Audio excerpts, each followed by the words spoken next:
And so after 2020, I said, you know what? This just goes to show what we're up against. It reminds us that it really is us and Trump against everybody else. It's not us, the Republicans. It's not us, the conservatives.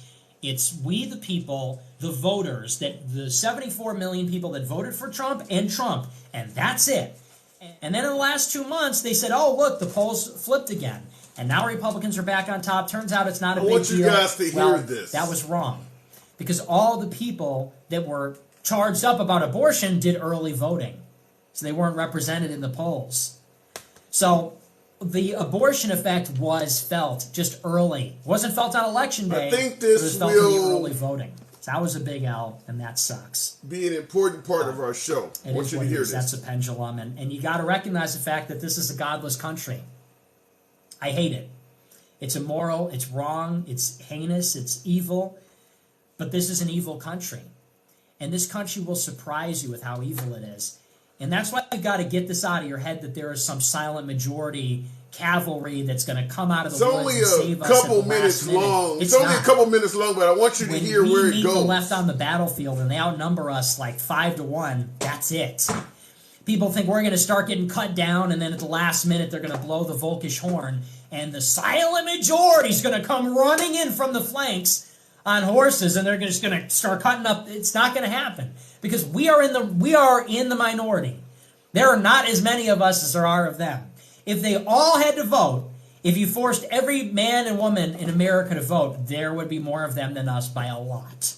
That's why they win the popular vote. That's why they win the House. That's why it is the way it is. Listen and to how I he hate to burst anybody's bubble, but there is simply no evidence that there is a silent majority. There is no evidence of this. There are too many non-white people in the country, frankly, for that to be the case. The country's 40% non-white, and like 80% of them are liberal, okay? Now you heard him say there are too many non-white people in the country. And by the way, folks, as always, moderate Democrat, appreciate you in the box. I saw you there, better yet, on the program. This is a MAGA-friendly program, so feel free to tap the screen, get me more MAGA in here, but I'm going to continue playing this, and I'll let you know why this is being brought up. This individual is suggesting that whites no longer have the minority, and there are too many non-whites literally in the country. The country's 40% non-white, and like 80% of them are liberal, okay? And out of the white people, it's like 60-40. So you got 40% of 60% that are liberal and 80% of 40%. You do the math. I'm done with the math. I tried it earlier. It didn't work. Listen to where he's going with this. There's not enough of us, okay? Now, that's not a total black pill because this isn't a democracy, and we don't want it to be. But, so it's not the end. There are other ways, and I can elaborate on that later if people want me to. What other ways? That's a whole other discussion, really. But the point is, when you look at these things like abortion, it's popular. People like abortion. People like abortion. It's true. And you can thank the Jewish media for that. Abortion's popular. Sodomy's popular. Being gay is popular. Being a feminist is popular. Sex out of wedlock is popular. Contraceptives it's all popular. That's all. That's not to say it's good. That's not to say I like that. Popular means the people support it, which they do. And it sucks, and it is what it is, but that's why we need dictatorship. That's unironically why we need to get rid of all that. We need to take control of the media or take control of the government and force the people to believe what we believe or force them to play by our rules and reshape the society. Because right now, you look across the board, and if you put on a referendum whether we want to live in a gay country or a non-gay country, a feminist country or a non-feminist country, abortion land, no abortions, you're going to be disappointed with the result. And I shouldn't have to tell you that because it's sort of obvious, but I have suffered this for years, and I don't think I've ever said it outright. But people have it in their head. There is the silent majority. We are not a majority. Okay. It's not silent. There just aren't that many of us. Okay, now obviously he's suggesting that there's not a lot of white people. So what are we talking about tonight? I saw one or two people in the comments allude to this. And no, this is not a joke for you guys who are suggesting that this is a joke. Good evening, folks. Happy holidays. Happy Thanksgiving. Hopefully you guys have gotten your bowels cleaned after a lot of turkey and things like that. We understand under Biden's inflation rate, we're paying 2 to 3 times what we did for a turkey a couple years ago. I get all of that. I'm sure we'll talk about all that tonight before the show is over with. But what we're talking about tonight is what you see on the monitor behind yours truly. If I can get my monitor to act right. The individual you just seen speaking was none other than Nick Fuentes. He is a white supremacist, pretty obvious based on what you heard there. He met with Trump. He met with Trump a few days ago, and he was brought to Mar-a-Lago by none other than 2024 presidential candidate Kanye West. Now, for any of you folks who still continue to defend Kanye, I would love to know what your explanation is as to why Kanye was hanging with a guy that made statements like that. And I got more. I don't come to this program without doing my homework and giving you guys some decent content to absorb, for lack of a better term. But as I always state, regardless of what we're talking about here, it's a MAGA-friendly program. I do not ban, block, or censor any of my guests for their opinion. If your opinion is different than mine, that doesn't mean a damn thing. Perhaps you agree with Nick Fuentes. Come in the box, we can talk it out. Anyhow, I'm going to go straight to the box. Kanye West for president in 2024. How many of you guys think that he might be a good choice to lead this country forward? How many of you think a yay Trump ticket might be the best option to lead America forward? Going to the box, we're going to start Mark. Good evening, Mark Town. Welcome back to the program and happy Thanksgiving to you. Happy Thanksgiving. It's good to see you. So what do you think about Mr. Fuentes there? If the white supremacist hood fits, I mean, right? Like, man, good for Trump, right? Might as well say it out loud. Yeah. Well, now Trump claims, in defense of Trump, he claims that he did not know who the individual was.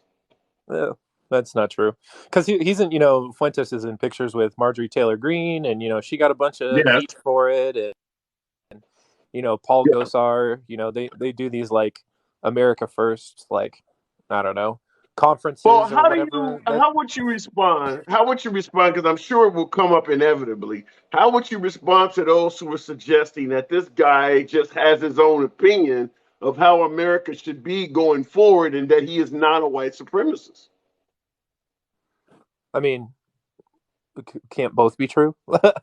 I mean, like, I think he self-avows that he is like I think like this like whole like groiper, which are essentially, it's kind of like the merging of white nationalism and like incels on the internet, is essentially like who groipers are. The kind of like the 4chan 8chan internet, like the Pepe the Frog crowd, just trolls, like, but they espouse these beliefs, like, look, they're misogynists, they're But how do you respond to the idea where he couldn't be a supremacist, otherwise Kanye West would not be hanging out with him? I mean, it's kind of most of the TikTok discussions I've been in lately have been sort of centered around this, and people like, Candace Owens and Kanye and the White Lives Matter stuff, like they're just, black faces for white supremacy. Like they participate in the same thing. It's a grift. It's really saddening to see like all the like, yes, all the anti-Semitism too, but like Kanye has been anti-black for years, and I think he just got away with it more because he was black. And it's like the second that he, it's like the mustache man. What could he possibly be gaining by hanging around folks like Mark Fuentes? So I don't know. Like that's what's kind of crazy to me. That really points to the like him being unwell. Like he is just like not in a good place. And I think there is this phenomena that happens where like people like. So do you know who Dave Rubin is? The gay conservative like talk show host or whatever. No, I do not. I don't believe I know who that is. Yeah. So again, the gay conservative talk show host used to be liberal, but like was quote unquote pushed, over to the right, and Okay. he'll tell you like it's because of how like he had some ideas that disagreed with liberals, and then Twitter just like jumped down his throat, and so he's like, fine, I'm going to be a Republican. Kind of like what was happening with Dave Chappelle and the anti-trans stuff Yeah. of Yeah. like it's this like poor me, I'm being canceled by the left or whatever, like all these, and then they just like outright Yeah, like but if you become right are, wingers.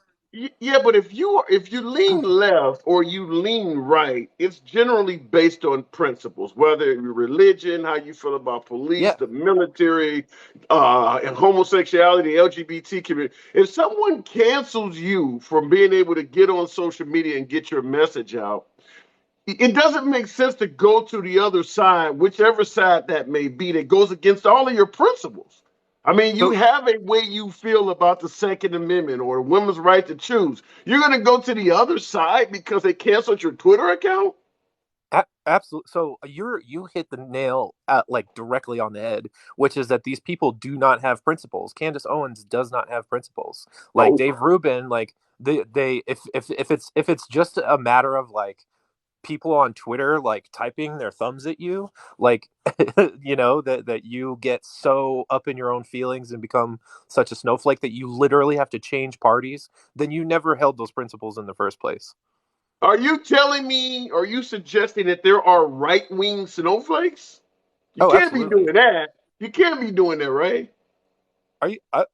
In my experience, they're the ones who are the snowflakes. I find the idea of snowflake projection like it's not an accident that like conservatives are the ones who talk about trans people and gay people the most. It's that there is something they are just so bothered by it that they can't like they could easily just not talk about it, but for some reason it consumes them. Like I like Well, Trump. I gotta play devil's advocate. I have to ask, what about the notion that they do not want that type of activity or those sites being pushed on their children? That's what a lot of what you hear from the right is, that they don't want their children exposed to that lifestyle. How do you respond to that? I mean, they don't have to. They don't have to show their kids that stuff. They can watch the old straight Disney movies. They don't have to take their kid to the new Buzz Lightyear where like a girl gets a peck on the cheek, or they don't have to watch any of the new. Like it's crazy. It's crazy. Yeah, I but I what think if it they comes down what to if like they them not wanting to talk to their kids. Like they just don't want to interact with their children and talk to them about how the way the world works. Yeah, but how do you filter a child from it? Because like you said, you don't have to take your child to see movies and things like that. But sometimes while you're in school, we all went to school, and your teacher played certain movies or something like that, and Yeah. then you do a lesson plan from the movie. Because this stuff is infiltrated all the way down to the Disney level. If you don't want your child exposed to it, how do you avoid that? I don't know. I think you have to talk to your kid. I like it. Like gay people exist. Like it's not really a Republican's job to tell their kids like to like judge other people. Like it should be founded in some sort of like, or to me, more often, my experience is that it's founded in religion, right? So they miss the part of the Bible that says love thy neighbor. And jump straight to being gay is a sin or whatever. So the idea that they can't handle that gay and trans people exist is on them. If they Oh, want to okay. live in hate, they can live in hate. Okay, fair enough. I gotta move it on, but I want to ask you one question before we part ways. Let's say, okay, because you're saying that gay people exist, which is an actual fact, but so does Yes. serial killers. But so does serial killers, and maybe you don't want your child in school being exposed to what serial killers are all about. How about parents that do not want their child exposed to what that lifestyle is all about? Can you see it from that aspect?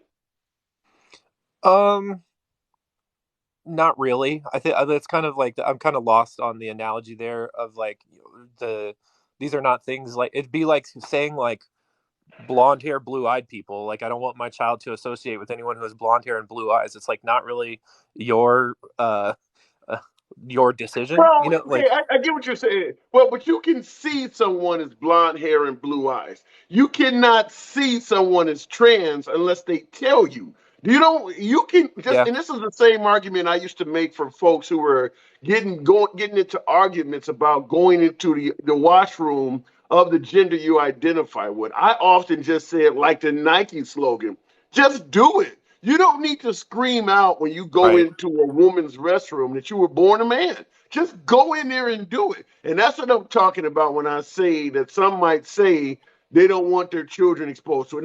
Now keep in mind for the folks in the audience and things like that, I'm a liberal. So I'm pro LGBT. I don't mind my child knowing about it the minute they start teaching it. But I'm playing devil's advocate for the other side. And I'm Sure. saying that, yeah, when it comes to the exposure, they're making it like let the child grow to be a certain age before they are exposed to this because yeah, when it comes to the trans community, they do not have to go around telling everyone that. I mean, Right. if you identify as a woman, just you get your new pronoun and do that. You don't have to let people know that you had an operation and all this other stuff. Go ahead. I give you the last I think word. yeah. Thanks. I think that would be what the trans community would want is to be left alone and for people to keep their lives, their livelihood, their personalities out of their mouths. Like I don't have a choice to send my kid to school and say, "Look, I don't want him to talk to any Republicans. I don't want him to have any white nationalist MAGA friends. I don't want people to talk about Trump. Like he's a con man. He's an idiot. He, led an insurrection of domestic terrorists. Like I can't. I don't have that option. So the Yeah. the idea that like Republicans want to forget that gay people exist or feel a certain way about like trans people, that's none of their business. And conservatives used to understand that the government should have no role in like telling people what to do with their bodies all of a sudden like don't say gay bill in Florida, that's fine, we can control what teachers say even though they say they love the First Amendment, or we're going to keep kids from reading books and we're literally going to like censor authors speech, but we're pro First Amendment. Like it's the hypocrisy. It's like what you're saying about the principles, they reveal themselves for having no principles. Yeah. It's coming no matter whether people like it or not. Yeah, it's certainly coming. But I got to move it on, Mark Time. Have a Appreciate you great night. coming through. You have Happy a holidays. absolutely, you too. Good talk. Okay, folks. That is what we're discussing here is the individual. Now, this individual met with Trump. I'll go right back to the box. I won't bloviate too long. But I want you to hear what I consider a real quick clip. And I just thought this was interesting. So this is what we're talking. This guy met with President Trump a couple of days ago, I believe it was. They're cram this down our throat. These people that are not like us. You know what Americans want is pretty clear when they elected Trump. Trump got up there and he didn't say, "Hi, we're going to bring the workers of the world unite. Black, Hispanic, and white workers for populism. Let's unionize DoorDash." Trump went up there and said, "They're bringing drugs, crime, they're rapists." He said, "I'm calling for a shutdown of Muslims coming into America." We're going to say Merry Christmas. He was like this close to saying the N-word. That's what Americans want. That's what this guy talks like us. He's our hero. He said, "I'm your voice." So, what do you think? Now, this guy obviously, I mean, based on what he's saying, he clearly is a Trump supporter, and there's no problem with him being a Trump supporter. I make it clear this is a MAGA-friendly program. But listening to what he is saying, he clearly likes Trump, and his interpretation of Trump is that Trump is not for inclusivity, is that Trump is pro-white. I mean, you hear what he's saying. You see his mindset. You see he's laughing, he's happy, he's giddy. He doesn't seem to have a problem with it. I'm going back to the box. Robert Hunter. Happy holidays and welcome to the program, Robert Hunter. Good evening. Evening, how are you? I'm doing good. What do you think about Trump actually sitting down to dinner with this guy?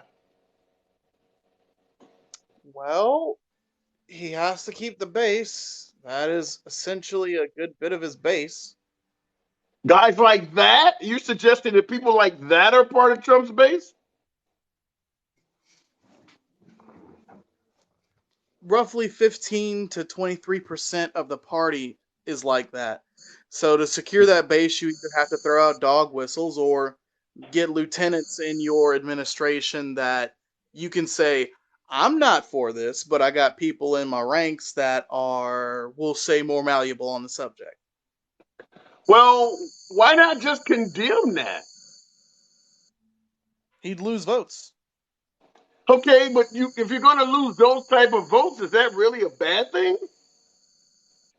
In the general, maybe not. In the primary, that may be an issue. For example, let's say Texas. There's a higher chance that Donald Trump would win Texas than Florida, in part because their immigration issues when it comes to primary voting is a lot different, especially when you want Right, to talk about non-white conservative voters. right. Yeah, More of them would be but I willing.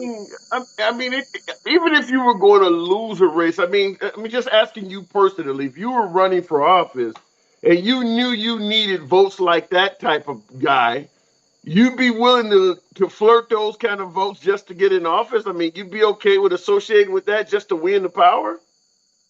No, but that's a part of the problem is when you have gerrymandering where only if I turn Alabama, where I live, is a great example. If I cut and push all the black people possible into one seat, yay, that makes it automatically black. No one but a black person is going to win that seat. But then that takes out any of the moderate African Americans out of the other 6 districts. So that's how Right. you get certain people saying some of the most ridiculous things, and you're like, well, is there in okay, you've made these other seats automatically red. Maybe you can beat them in primary. No, we drained out anybody that may disagree and put them in that one blue district. So Okay. what ends up How do happening you? is Okay, how would you respond? I got I cannot pronounce the name, Dana Shirul or something in the comments that says that guy talking about Fuentes, that guy is not MAGA. Most MAGA people just want to put America first. He has nothing to do with race. So how would you respond to someone watching that individual and suggest that that person is not a genuine Trump supporter? They are not MAGA. the first thing I would say is that's great. We just need to hear it out of the actual candidate's mouth, number one. And number two, make sure the candidate doesn't say anything like "Make America Great Again," best known to be used by racist Woodrow Wilson during the resurgence of the white supremacy / KKK movement in the 40s, and Ronald Reagan when he was opening up for the presidential election in the 80s, which Oh, Bill Clinton used it too, though. Bill Clinton did use "Make America Great" as part of his campaign. that is true. Bill Clinton ended up being soft Republican in a lot of areas. Okay. So, I just hear the guy, and folks are suggesting he's not MAGA. Now, Trump claims he didn't even know who this guy was. You believe that? The nice way of saying it is probably not. Because this isn't the first time Fuentes has been mentioned in a briefing that he has heard, especially after the Charlottesville uh, issue. If I remember correctly, Fuentes was one of the people that was organizing the Unite the Right Was rallies. it? Yeah, see, I personally had never heard of him before. But like Will Wood in the comments has said, it's a complete hit piece. In other words, Trump is being blamed for something that he had no control over, such as Kanye West just showed up to his house with this stranger dude that he didn't know who he is. So is it? I mean, that's what I'm suggesting. Is it possible that Trump could be completely innocent in this? Um, I would say that I wouldn't say completely innocent until he's willing to straight up denounce Fuentes and every ideology proper he says. Also, that still says a lot about you when you're like, out of all the people I can pick, the only people that I support in the last 80 years is Donald Trump and David Duke.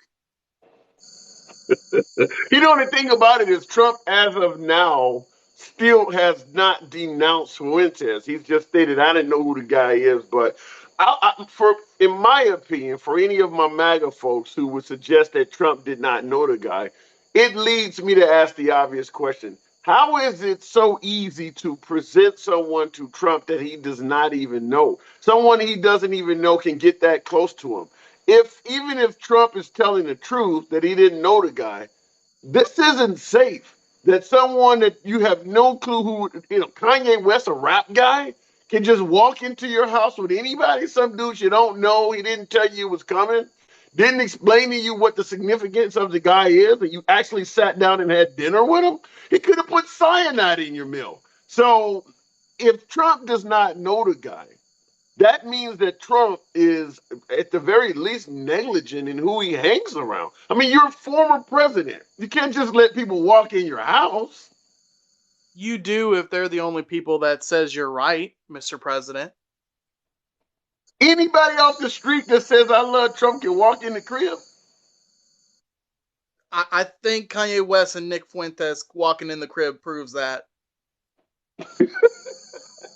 So Kanye West for 2024, no hope for you voting for him? I'd have to look at policies first, and I would have to see some type of medical script saying that he's taking his medication. Because but you are open to it. But you are open to it. You're not completely closed to supporting Kanye West in 2024. I look at every single person and their policies, and I base it off the policies. Sometimes that means that I don't really have a choice. Like in the last election, I didn't like Joe Biden at all. But at the end of the day, the policies, even the basic policy of trying to raise the federal minimum wage, is nothing Donald Trump was for. So I was like, I'll be forced to vote for Joe Biden in that particular situation. All right, I got to move it on, but before I let you go, do you typically lean left or right politically? I'm a democratic socialist. I am extremely left. Let me put it this way. I'm so left, I think that every single person that's on the LGBTQ spectrum should get a free Glock. That way, if someone messes with you, you can handle it. You're not LGBT, are you? I'll be honest, I don't know. As of right now, I'm going with straight. Okay. All right. Well, I believe they have an acronym out of the LGBTQIA, out of all of those acronyms. I believe one of them fits for someone who is, I don't know, is it thinking or investigating? There's an acronym for you. There is a pronoun for that. Yeah, but I'm not going to be. I don't know for a fact. And at the moment, I'm just going to rock with straight, but I'm pro LGBTQ. So am I. I'm straight. I'm straight. May I ask what age range you're in? I am 26. Okay. You've never seen a woman that was hot or a guy that was hot and you thought you would like to get with him? You know what you're attracted to, right? So that's the confusing thing. Okay. 99%, I'm being frank and honest. 99% female attraction, 1% male attraction that looks like a female. So You're curious. You're curious. Now you've never crossed the tracks though. You've watched the train go by, but you've never crossed the tracks, correct? No, I'm in a closed relationship as of right now, and I've already got enough problems being in an interracial relationship in Alabama. So, oh my God, you need to move. I see why you're talking about handing out Glocks. All right, good talk. I got to move it on, Robert. This is our first conversation, obviously, right? I think it's the second. Second, okay. Well, very good talk. Come on back through anytime, man. But yeah, Alabama's not the place for you. I can tell you that much. But I appreciate you coming through. Have a good one. You too. You too. Good talk. All right, looking Comments, boy, risking it every day, laughing my eye. Wow, you know, Alabama.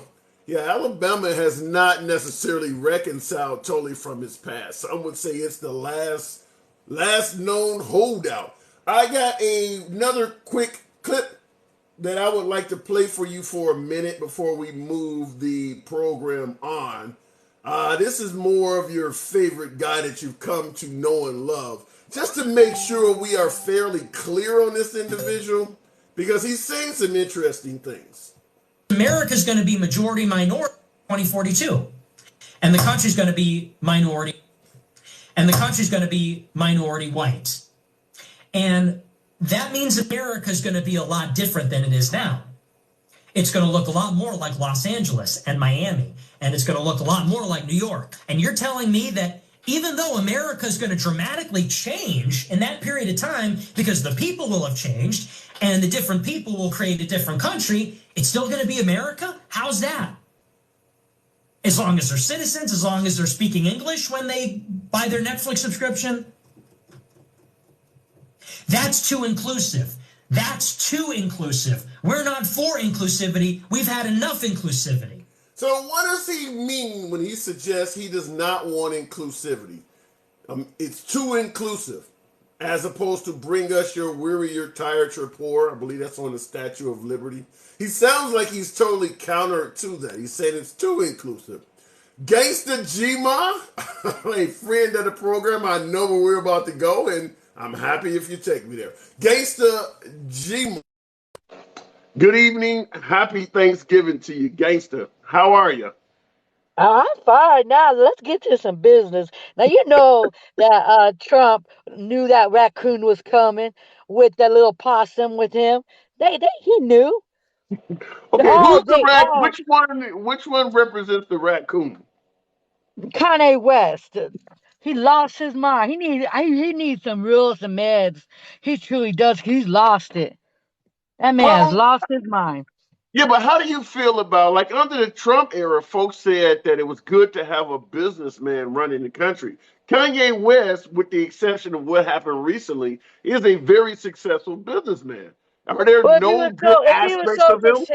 if he was so successful, why did he just shut his ass up and quit Well, making you can, racist statements and going after Adidas, saying, "Oh, they want me, they need me." Adidas don't need you. Shut up. And yeah, they called his bluff, and they yeah, got him. they sure So did. if he was such a good businessman, he would shut up. Well, but what if, I mean, listen, there's some guys with egos. We could say the same thing about Kanye.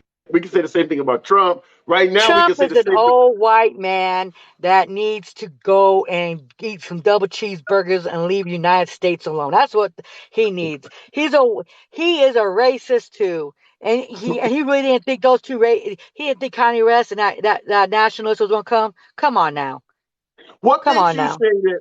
I have to call you on him. You said that Trump is a racist. What makes you He think that Trump is. is a racist?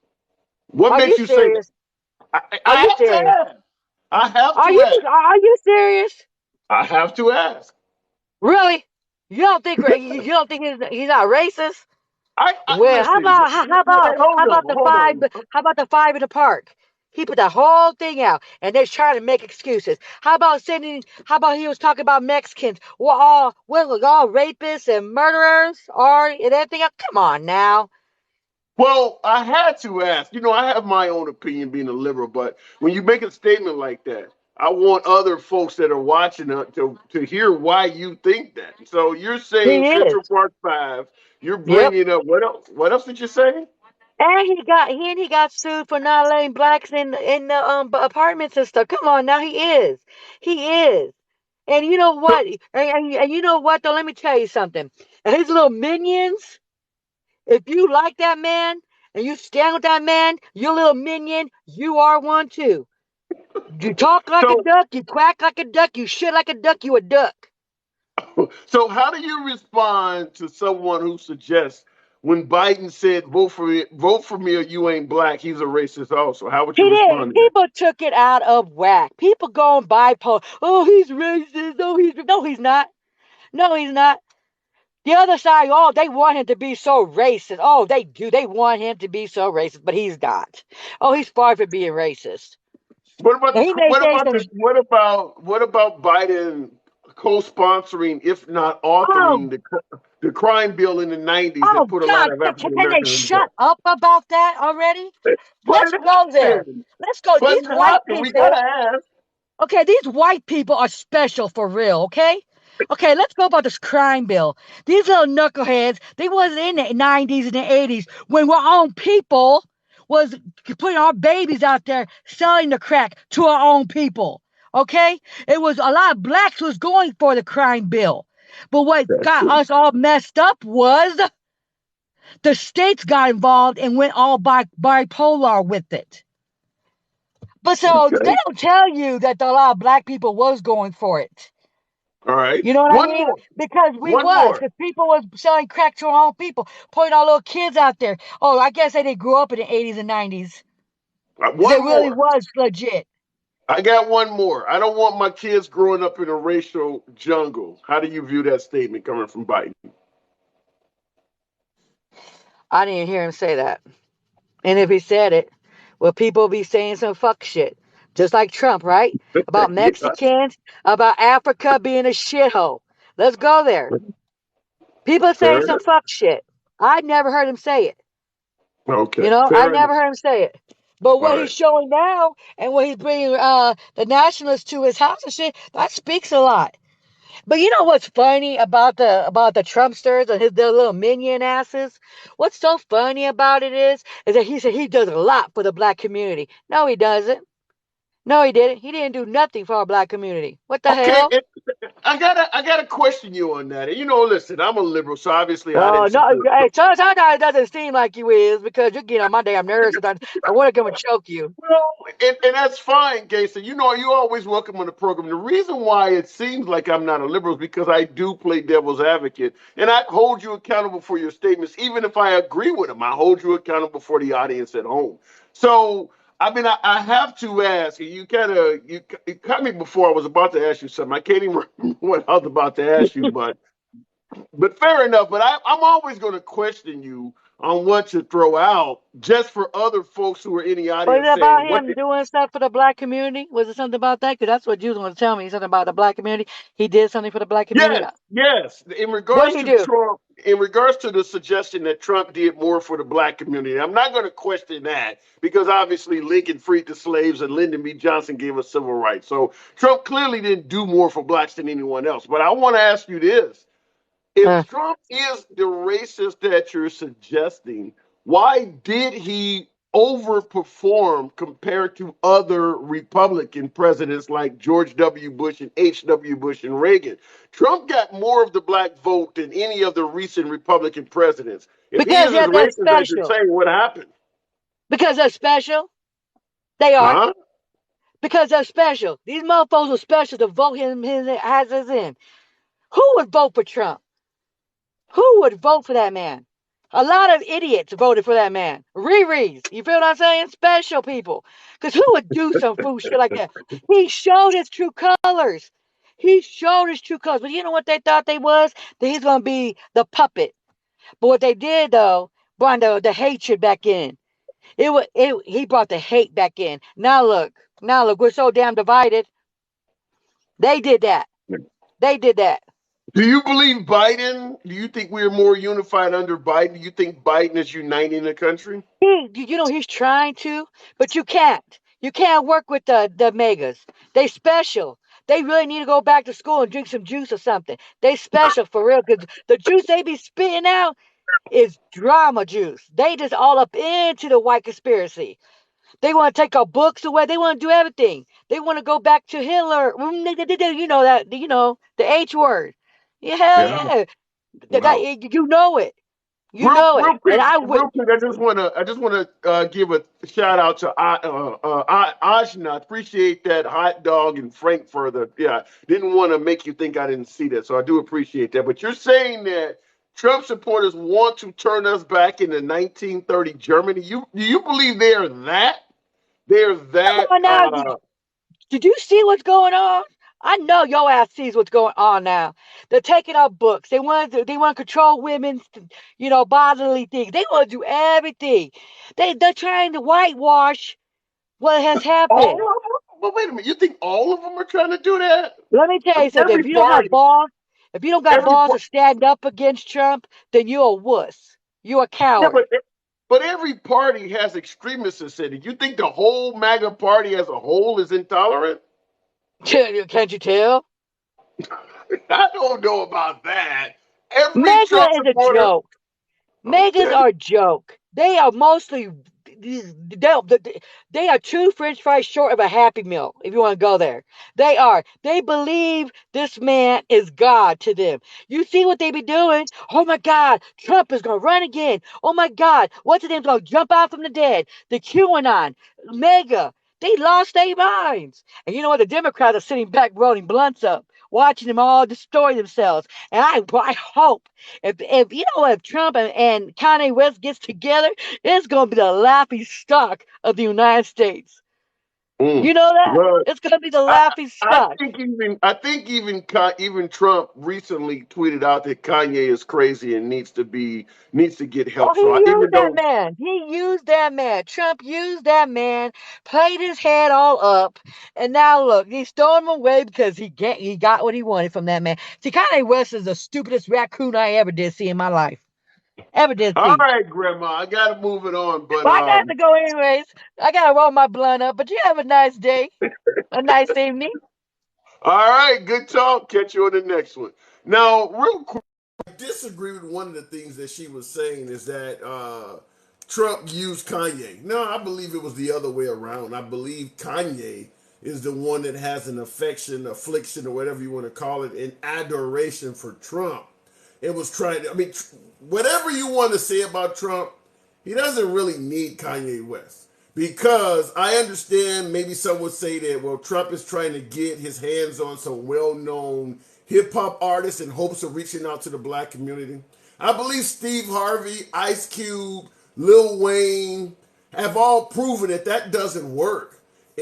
All of those other well known black celebrities tried to have, at the very least, a conversation with Trump. And they started seeing their own careers taking a hit.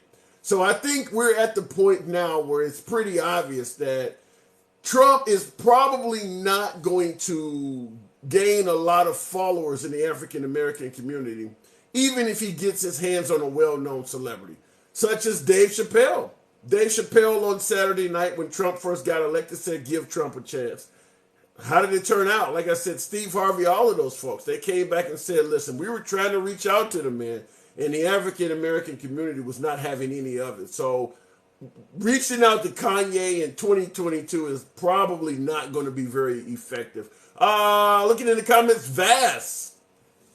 Good evening, Vass. Welcome back to the happy holidays to you. Happy Thanksgiving. Hopefully you are dealing with a nice full stomach or some sounds. What's going on, Vass? What's happening, man? Still eating leftovers over here, man. That's always good shit. Sometimes once the seasoning marinates in there, some of that shit can be even better the day after. Oh yeah, oh yeah.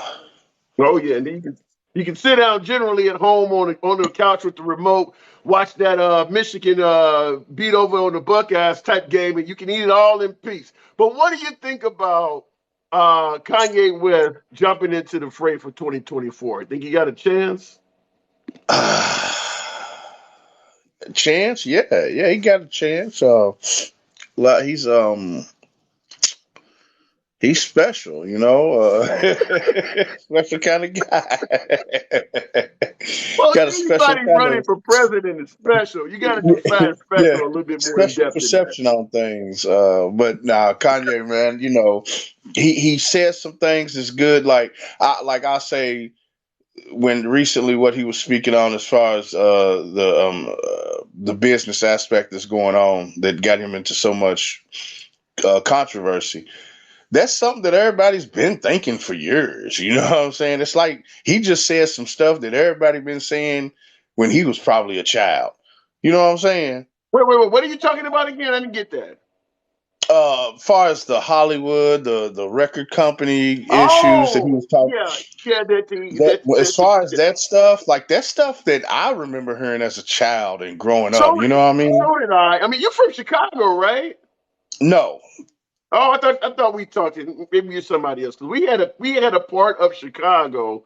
I'm from Chicago, born and raised. We had a part of the area called Jewtown. It was right, a little area where you'd have like outdoor flea markets, and they were mostly Jewish people selling right. like knockoff pants and shoes and things like that. For a long time in Chicago, anyone from Chicago that lived in Chicago from 1990 on back has know about what Jewtown is. They also call it Maxwell Street.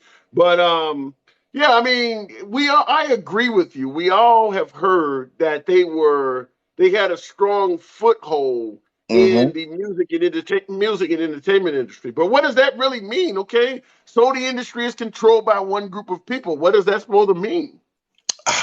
Yeah, exactly, and that was my thing though. Like even though, like, so let's say it is true. That's the point that I kept making people. I'm like, so what if it is? Like, what does that mean though? Like, if you make the music and the music is always about what's going on in your condition and your surroundings, it is what it is. It's just Yeah. what it is. You make the only reason, if the conditions you around are happy, you make happy music. Conditions So do around you you are think? bad. So at the end of the day, do you believe what Kanye was saying was anti-Semitic? No, no, I don't. No, I Why don't. not? Why not? Because he's just speaking. He's just saying it's just like what they say. Black people always they ain't never on time. You know what I'm saying? All black people like chicken, watermelon. You know what I'm But saying? Like you can go yeah, on I and get on with that what you part. want to But say yeah, about. but So liking chicken is not harmless, and I can explain why we like chicken because we ain't got no damn money. But when but it comes to what Kanye West was saying, he where's the was harm? given huh? What harm? But go. Let's go back to I'm, what I'm we about said to, earlier. Let's go back to what I'm we said about to give earlier. it to you. I'm about to give you Okay, go what ahead. was doing Okay, it okay, harm. go ahead. What he was alluding to is that all of these people are in control of all of these industries, the entertainment, rap industry, the motion picture industry, and they are abusing their power. He's not just saying they're in control, he's saying that they are abusing the power they have. That's Hmm. why it's anti-Semitic. Because if you are a young Jewish guy in college or something like that, and you plan on opening up a record business or some type of sports agency or something, he has already marked you as corrupt before you've even gotten into business. Or or Okay. is he saying that, hey, here's what's in front of us that we know. We know that these people control this. For Mhm. all you coming up, for all y'all coming up, know your right, know what your legal standing is. Don't come in there just signing any kind of contract. Pay attention to your contract. Make sure you got a lawyer. Read it 2 or 3 times. You know what I'm But you can, saying? but you Eh, eh, can, you can, you can point out corruption in a business without naming specific groups of people and religions, though, can't you?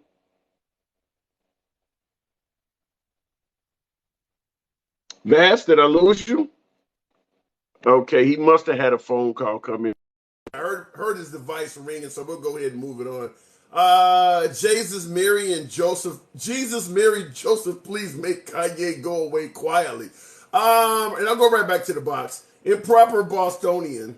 That's not going to happen as long as he's continuing to be on the public stage and speak out. It's the same thing I often hear when folks say, "Well, Trump is living rent free in your head. You guys can't stop talking about Trump. You have Trump derangement syndrome." As long as he is still on the world stage, the global stage, national TV talking, he's a story. People are going to talk about him. Real quick, I'm going to go right back to the box. Just want to give you my spiel. This is a MAGA friendly program. So understand, just because you see the name, do not run from the program or the box. Give you plenty of time in the box to state your point without any fear. Absolutely zero fear of ever being banned, blocked, or censored by the host, by yours truly. If you have a point that is totally 180 degrees of mine, I don't give a damn. I'll give you plenty of time to state it, and I'll never ban, block, or censor you. Going back to the box, my name is friend of the program, Kitten. Welcome back. What's going on, handsome liberal? How you doing, man? Not much. It's all good. Happy holidays to you, man. Happy Thanksgiving. We Thank talking you, about man. Kanye West entering the race. What do you think about that? You know, is this is serious, right? Like This he's is running for serious. This yeah. is serious. Okay. Not I only mean, did he, not only did he tweet out he's running for president. Apparently, when he went to Mar-a-Lago to have dinner with Trump, he asked Trump to be his VP. So he wanted to be at the top of the ticket. And Trump told him he's going to lose, but he actually went to ask Trump if he would join him on the ticket for 2024. I think he's lost his mind at this point. You know, I think he's gone. I mean, does he have a chance? Yeah, of course he has a chance because, you know, he's famous. Lots of people admire him for some reason. And you know, when you have that kind of following, yeah, you stand a chance because you have a base. You have They voters. don't have that kind of base. He was probably more popular when he ran for president in 2020 because his popularity is waning as he keeps getting in trouble. And in 2020, he got 60,000 votes. He was on the last presidential race. He ran then. I Oh, sure. remember casting my ballot. Yeah, he was on. You could have voted for him in 2020. He I got mean, 60,000 votes, and if you notice, Trump and Biden got well over 60 million. So and yeah, you know, I'm not saying he's gonna win, but you know, yeah, of course he stands a chance. I'm not gonna say someone doesn't stand a chance after you had Trump for 4 years. You know what I mean? So, Well, let me ask you that, kid. If it came down to Trump versus Kanye, and that was all you had, you going with mm, Kanye? oh God, that's hard. I had to ask. You brought it up. I had to ask. That's a hard choice. I mean, they're both fascists, so I don't know really which way to go with that. You know what I mean? That's very difficult. You know, I'm Jewish. You're asking which fascist would you vote for? I don't know. I'd probably actually consider leaving the country at that point if we get to that point. You know what I mean? Man, I don't. I hear that all the time. No, if such and such wins, I'm going to leave the country. We're not going to leave our country, man. I mean, we're gonna tough it out. Even if we don't Yeah, like the guy, we're all going to tough it out. Nobody's I going to mean, leave the country. I mean, I guess I wouldn't vote, and whoever wins wins. You know what I mean? In that kind of Well, situation. I guess, but when you say Kanye, I mean we do know more about Trump because he was in office for 4 years. He's had a hell of a lot more speeches and quotes and statements.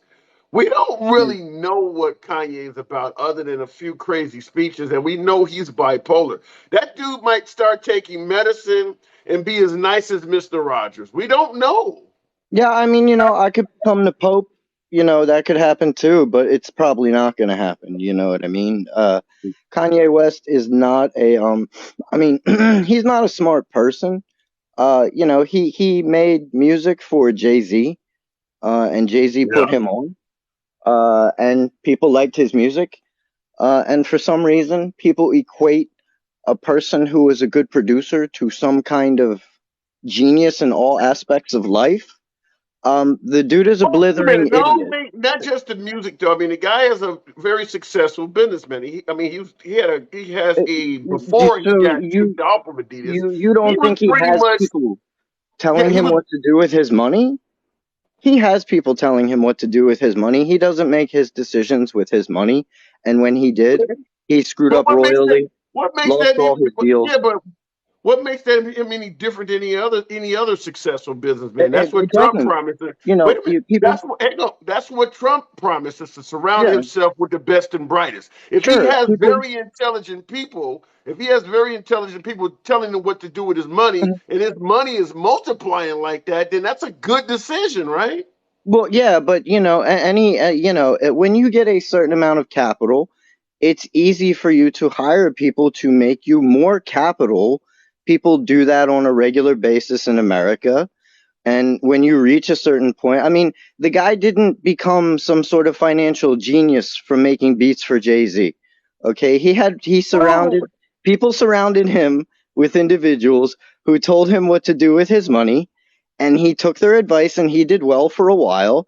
And then he got a massive ego, just like Elon Musk, right? And he started making decisions for himself. And when he did that, he blew a bunch of his money, and now he's screwing up royally. And that's what happens to people Here's who, where I you know, disagree with. Here's what I disagree with okay, you on. sure, You're saying he surrounded himself with a bunch of people who told him what to do with his money. That hmm may be true, but he yeah, surrounded himself with good people. You know how many sure, rich people surround themselves with bad investors and make bad investments and lose all their money? The sure, fact that he surrounded himself, if you are correct, yeah, surrounded himself with literally the best and brightest people and mhm, essentially kept making his money snowball. yeah, That's a good outcome. He deserves sure. credit for that. Sure, sure. He does deserve. Sure, he deserves some credit for that. Yeah, he also deserves credit for when he goes on Twitter, makes massive anti-Semitic statements, and blows all his deals because he's a moron. Okay, you can make good decisions and you can make utterly bad decisions too. And I also want to say real quick, this guy is going around crying about being a part of a system that made him very wealthy, and he had That is no true. problems with it. When it was making him money, he had absolutely no problem with it.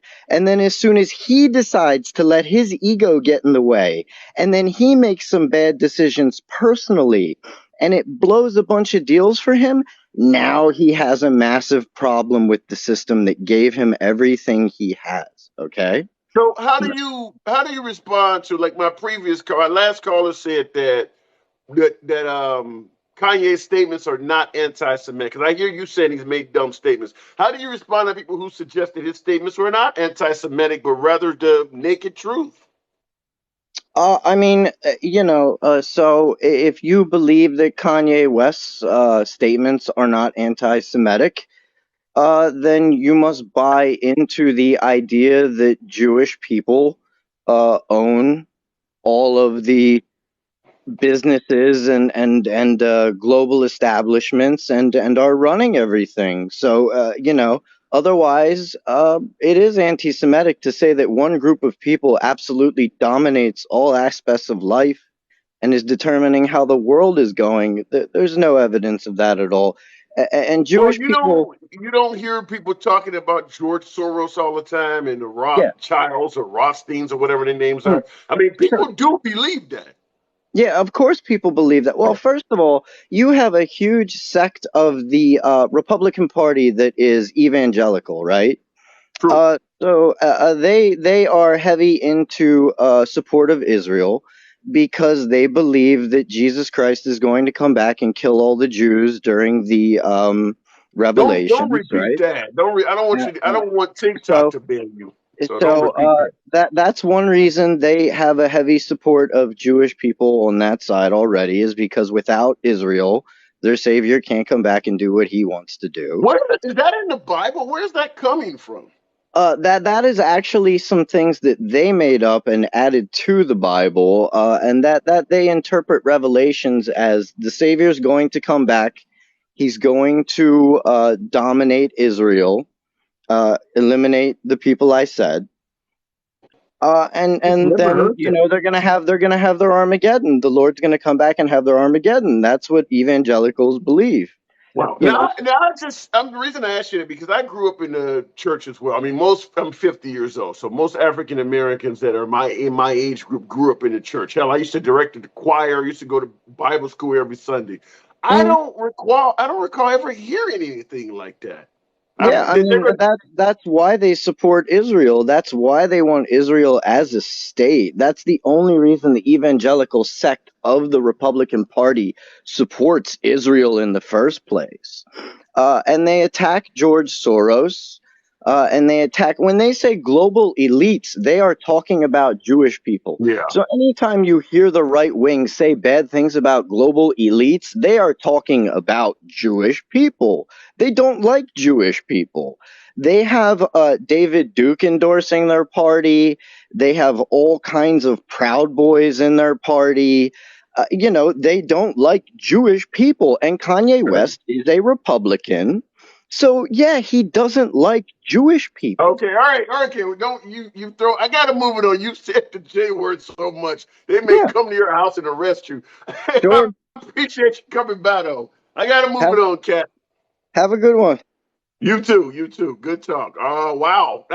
I need a dose of MAGA after that. Do I have any MAGA on the box? I want to hear counterpoints. I've had a lot of folks leaning left, and as I say all the time, liberals are absolutely welcome on the program. When I say I don't ban, block, or censor you for what you have to say, I absolutely mean that. First Amendment free speech is always protected here as far as I can. Now, obviously, there is a higher power being TikTok, the social media gods. They can be sensitive at times. There's a lot of snowflakes coming from above, and it's not even quite wintertime yet. But as far as I'm concerned, I'll let you get your point across. I'm going to go back to the box. Light up the dark. And I see liberal tears in here. Real quick. I just got to do this. Let me hear from the other side. So, liberal tears it is. Good evening, liberal tears. Welcome to the program. I think we've talked before, right? We did, yeah. This is my Talk to me. What's going on right now with Trump meeting with a white supremacist and Kanye West, bringing him to Mar-a-Lago to announce he's running for president? What are we looking at here? I don't think that's nothing to be made of. I think Kanye West is just pulling a stunt. Kanye's not going anywhere. He's saying he's going to run. He's not going to get the nominee. He won't run. Yeah, but I mean, if whether he's pulling the stunt or not, you got to understand. Some people appreciate that corn star. Some people believe that Trump is pulling the stunt. Some people believe that Trump is running for office to avoid possible prosecution. So there could be stunts being pulled. I agree with that. Yeah, but he is running. Well, as far as Trump and prosecution, I mean, they've been trying to prosecute this guy for the last 6 years. They still have on him. They just came out and they found nothing at Mar-a-Lago. So I just think it's something that they're just going to try to do because they're afraid of Trump. They're afraid of Trump. They wanted him out of that office because there is so much swamp that's going on in there with both parties. And I just think that on both sides, and that's why you see a lot of the rhinos leaving from the Republican parties, like Liz Cheney. She just got demolished in her Senate race. And that's the problem is that he was exposing them, and they did not like it, and that was on both sides. Yeah. Well, but what good is exposing if nothing comes out of it? I want you to hear something because you may have just came to the program.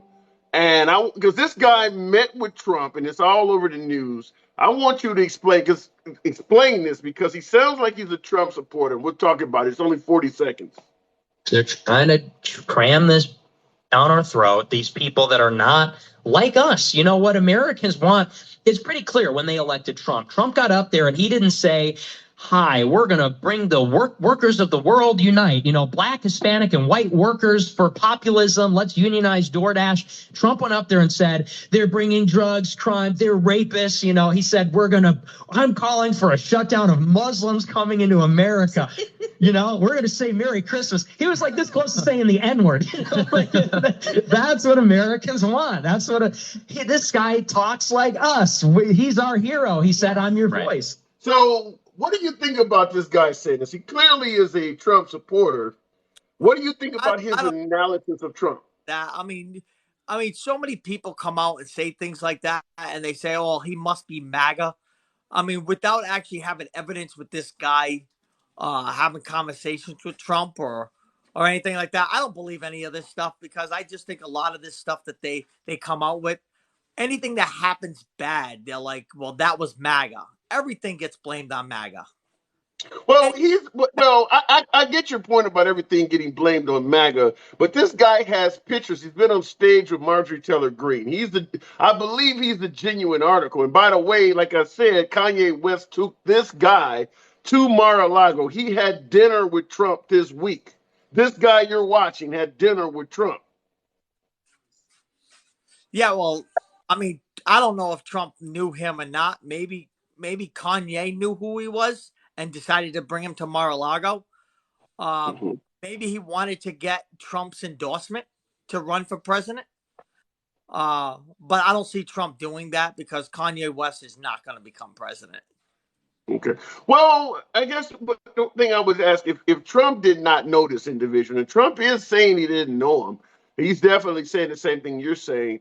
How can it be so easy to bring someone to Trump's house and meet with him personally that he does not know? I mean, this guy could have been a Russian agent or a Ukrainian agent and poisoned his food. How do you get to meet Trump so easily if he doesn't even know who you are? Well, Kanye West knows who Trump is because Kanye West did go to the White House to meet Yeah. with Trump. So if Kanye West and him went to Mar-a-Lago, I mean, that could have been Kanye West just bringing him over there. I mean, that doesn't prove anything. That doesn't So really. at the end of the day, you don't think there's any possibility at all that this guy could be MAGA? Not at all. Not at all. And what makes you so sure? Because I mean, we don't think like what that guy thinks. Like, I think that guy's just pulling a stunt and making people think that Trump is worse than what they're just making it look like that Trump is just this bad guy. And I just think he's just bringing that up just to stir up the media, just to get people Well, like we are. well, I gotta admit, it definitely will stir. I want you to hear one more, but before I do, folks, tap your screen, get your boy up to 15,000 likes. Let your thumbs not be lazy. There are plenty of MAGA in here, as I always say. Liberals are welcome as well, but tap the screen, get the likes up to 15,000. I want you to hear this one here, liberal tears. Listen to this one. America's going to be majority minority by 2042, and the country's going to be minority white. And that means America is going to be a lot different than it is now.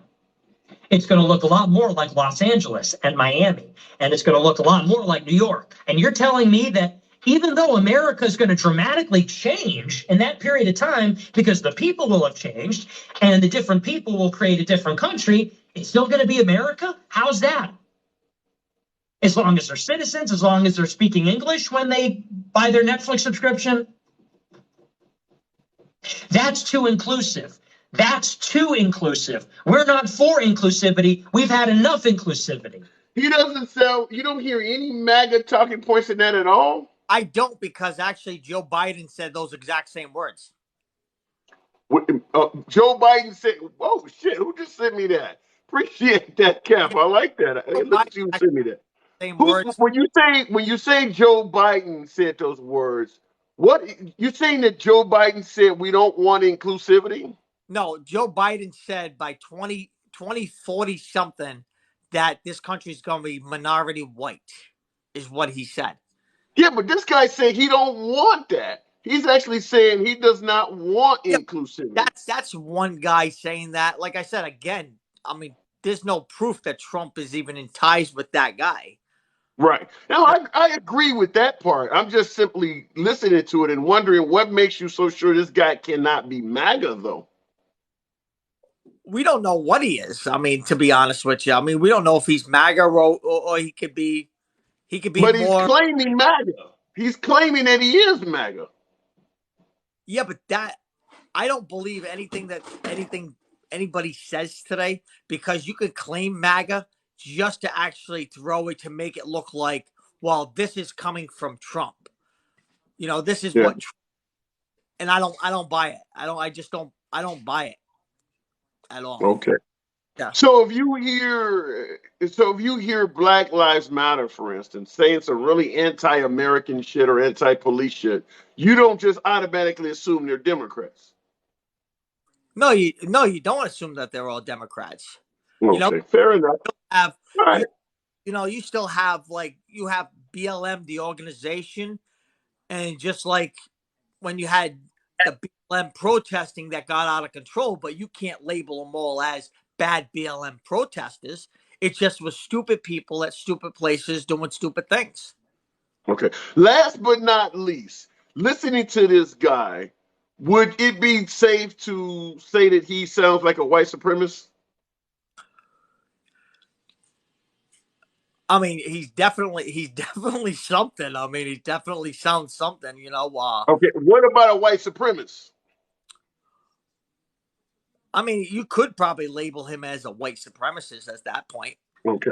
So now that Trump has had dinner with him, any idea why Trump hasn't condemned this guy as opposed to just simply saying, I didn't know who he is? Any idea why Trump hasn't given him a stern rebuke, rebuked him from a stern standpoint and even criticized Kanye West for, why would you bring this food to my house? We haven't heard any of that. Any idea why? I mean, I don't know if Trump said that to him,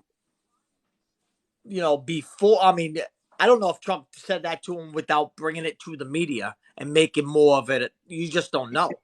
I mean, Yeah, but you got to bring it. You sit down and meet with a guy that is as racist as the days is long.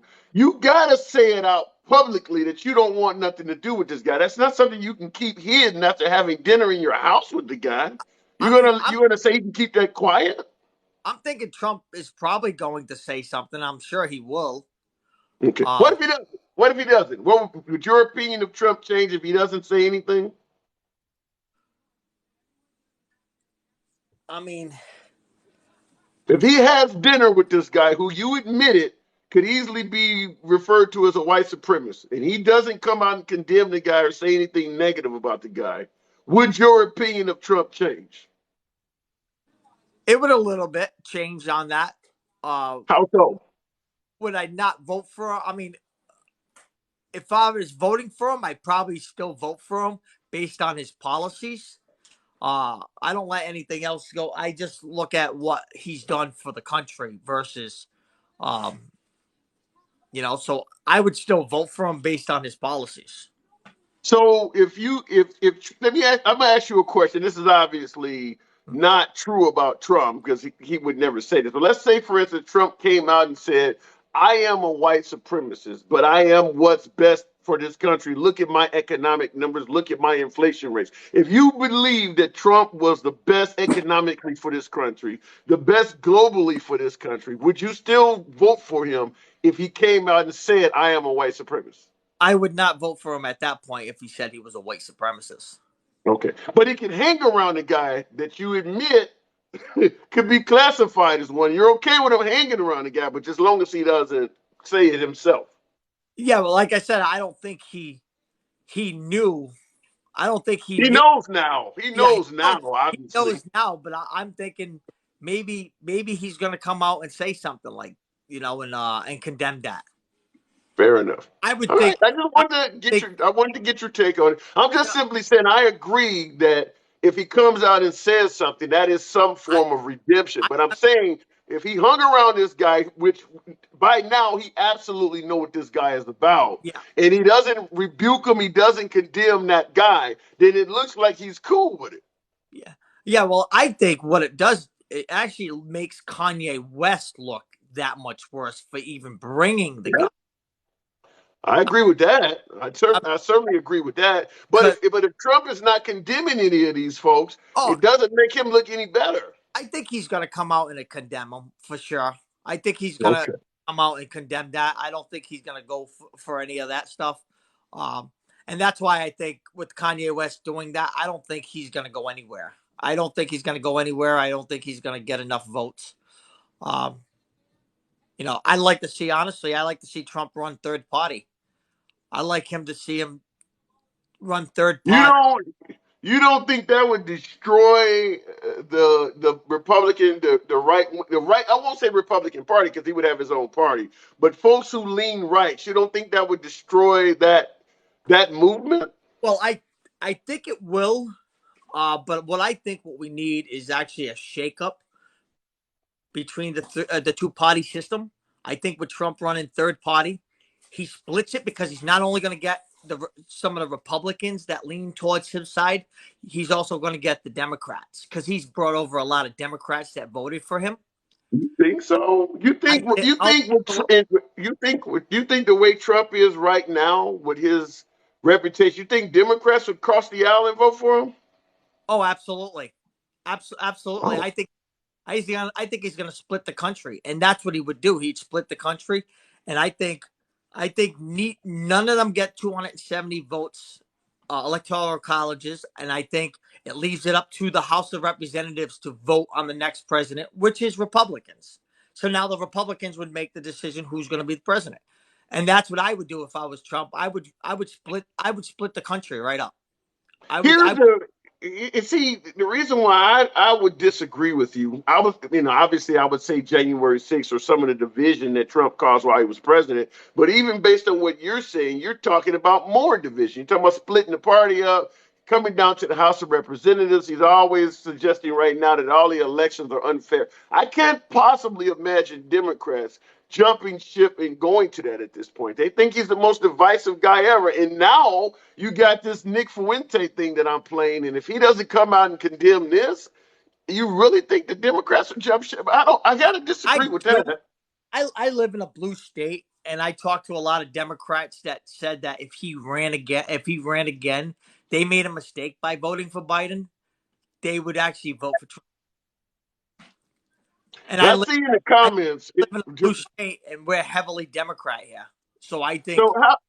So obviously you just Jewel 1231 in the comments is saying Trump would not win a single state as a third party candidate. Obviously you disagree with that, correct? I 100% disagree with that. I think he wins. And don't forget, he had a 15% chance of beating Hillary Clinton. Nobody thought he was going to win. That is true. That is true. And it's the silent majority that's going to make their voices heard come 2024. Wow. Okay. Yeah. It's interesting you say that because Nick Fuentes, in one of those videos I've been playing, said there is no such thing as a silent majority. He said we are a minority. And he said, despite what folks believe, he said there is no such thing as a silent majority. We are being outnumbered. But I got to move it on. There are liberal tears. You know how we do. Yep. Come on back to anything. Good talk, man. Good talk. Don't be a threat. All right. Have a good day. Take care. You too. Enjoy the rest of your holiday. All right. In the comments, Trump is done, folks, says Derek Bud 953. Well, not necessarily based on what we just heard. I want to play this clip here if I can get it to play. I got another one before I go back to the box. If I can. Donald Trump has. Oh, hang on a second. I want you to hear this. I heard this the other day, and it pertains to what my last caller was just saying in regards to whether Trump can win certain states as a Republican. This is only a minute long. I want you to hear this, and I'll go right back to the box. Now, Donald Trump is one enormous drawback, and it's not the denial of the election, although that was not a good strategy by him. It's not January 6th, where he was slow on the draw to call his people out, but he didn't have anything to do with putting it together, that riot. I want you to hear this. It's that there are a lot of states which will never vote for Donald Trump. So I'm going to put them up on the screen. These are the states, based on current demographics, you see them in blue, that will never vote for Donald Trump for president, ever. Washington State, Oregon, California, New Mexico, Colorado, Minnesota, Maine, New Hampshire, Vermont, Massachusetts, Connecticut, Rhode Island, New York, New Jersey, Maryland.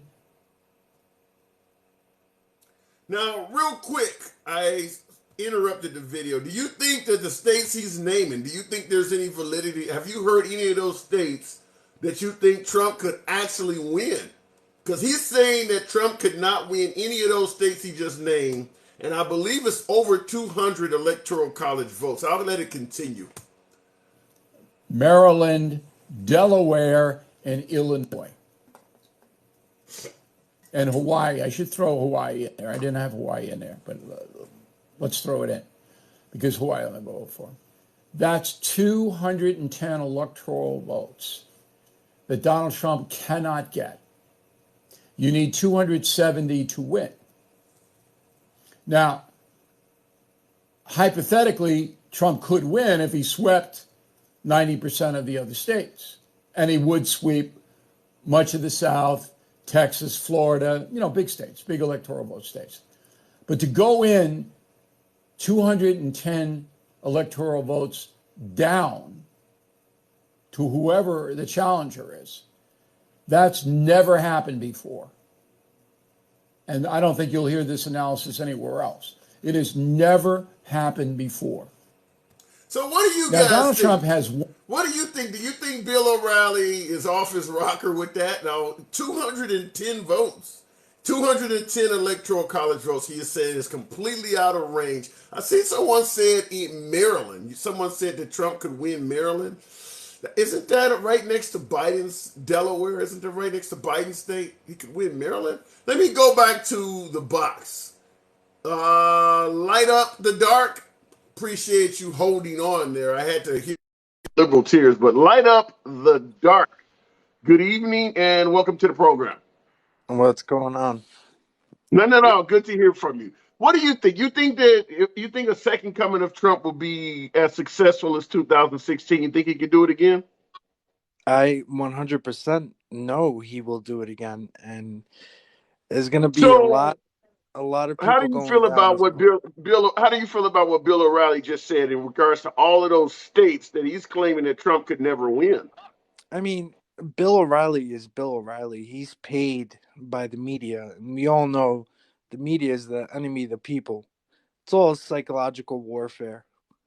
Yeah, but Bill O'Reilly is like a very long time friend of Trump. In fact, he has had Trump on this program. You think Yeah, he's being paid by the media to deface Trump, and Trump is coming on here anyway? the enemy of my enemy is my friend. So you believe Bill O'Reilly is an enemy of Trump?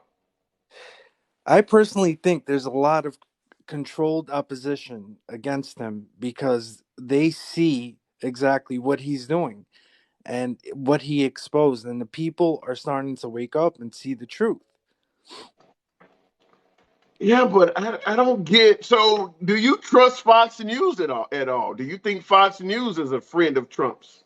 No, they're not. They're actually owned by the same people that own CNN. It's all Vanguard and BlackRock. It all traces back to the same companies that own everything.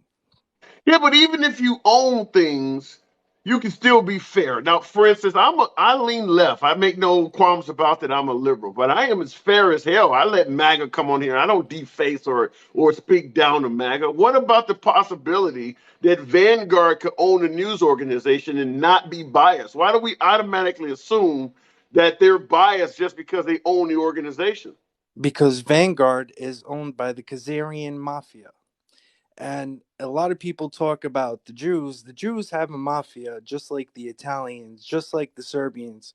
There's corruption everywhere. It has nothing to do with race or ethnicity.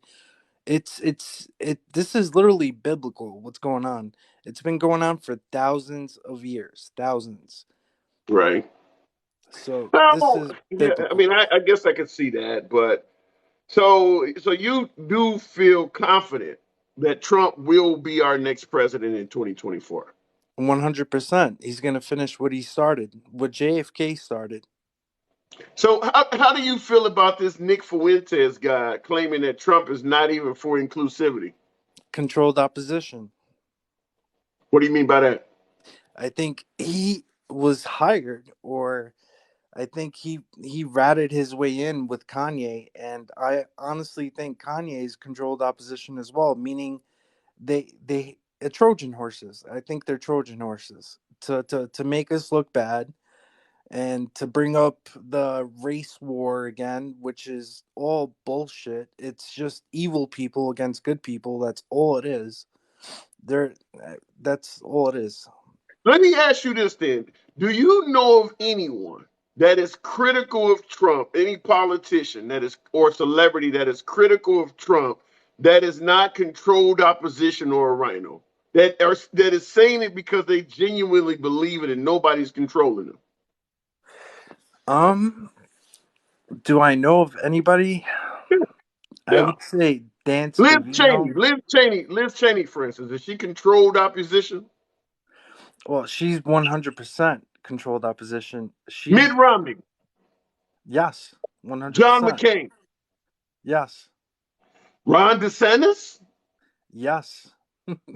If you do your dig on Ron DeSantis and Okay. you start to see the people that are backing him now because They just want Trump gone. They want him gone because he's telling too much truth. He's bringing out all the corruption. Who is corrupt? And he's making people research, and people are connecting dots, Okay. and they're Chris following Christie. money. Chris Christie. Chris Christie, 100%. Ted Cruz. Yes. Ted Mitch Cruz. McConnell. Yes. Lindsey Graham. Yes. Who in your party is not controlled opposition? Well, see, to me, this is to me. I don't think it's Democrats, Republicans. I think the two-party system is corrupt. It should be we the people that vote a person to speak for us. That's what I think. But Marjorie Taylor Greene. What do you think about Marjorie Taylor Greene? oh, I love her. I love her. I should have seen that coming. So, I'm trying to. I guess what I'm trying to find out, though. Let's say Trump is victorious, like you're suggesting in 2024. If the entire, if the entirety of both houses is loaded with rhinos and puppets who are controlled, how can he get anything done? He can't do it all by himself as president. And according to you, none of the folks on his own team can be trusted. So what good would he be? He sounds like a lame duck. No, you know how he gets things done? How? He he excludes the corporation and he runs the republic. Those are two different entities. Okay, you gotta elaborate on that. What do you mean? All right. The United States became a corporation when it was taken over by the central banks, right? When they took away our gold and our currency became fiat currency, which is not backed by gold or any precious metals. Okay, you're way above my pay grade. You're saying the United States is currently a corporation. 100%. It is a So they hire business. and fire their citizens? Yes. Well, the only reason why right now the politicians can't be arrested or anything like that is because the corporation they're backed by the corporation. You understand? So the corporation is actually protecting them.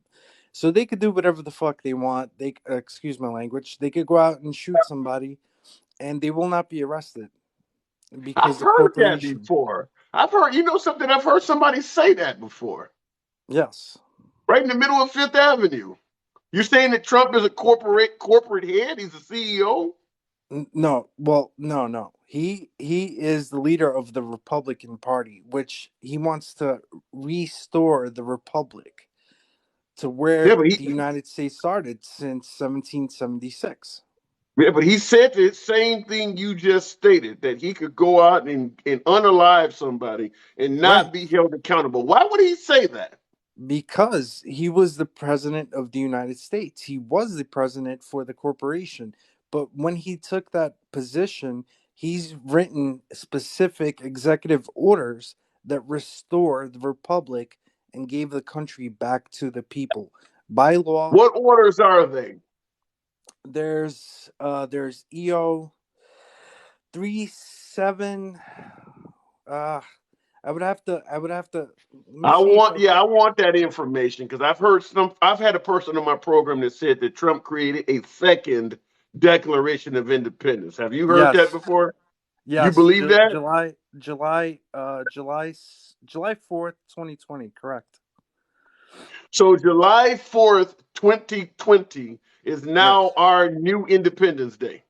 Right. Right. He Okay. he separated our Declaration of Independence away from the Vatican and away from the central banks.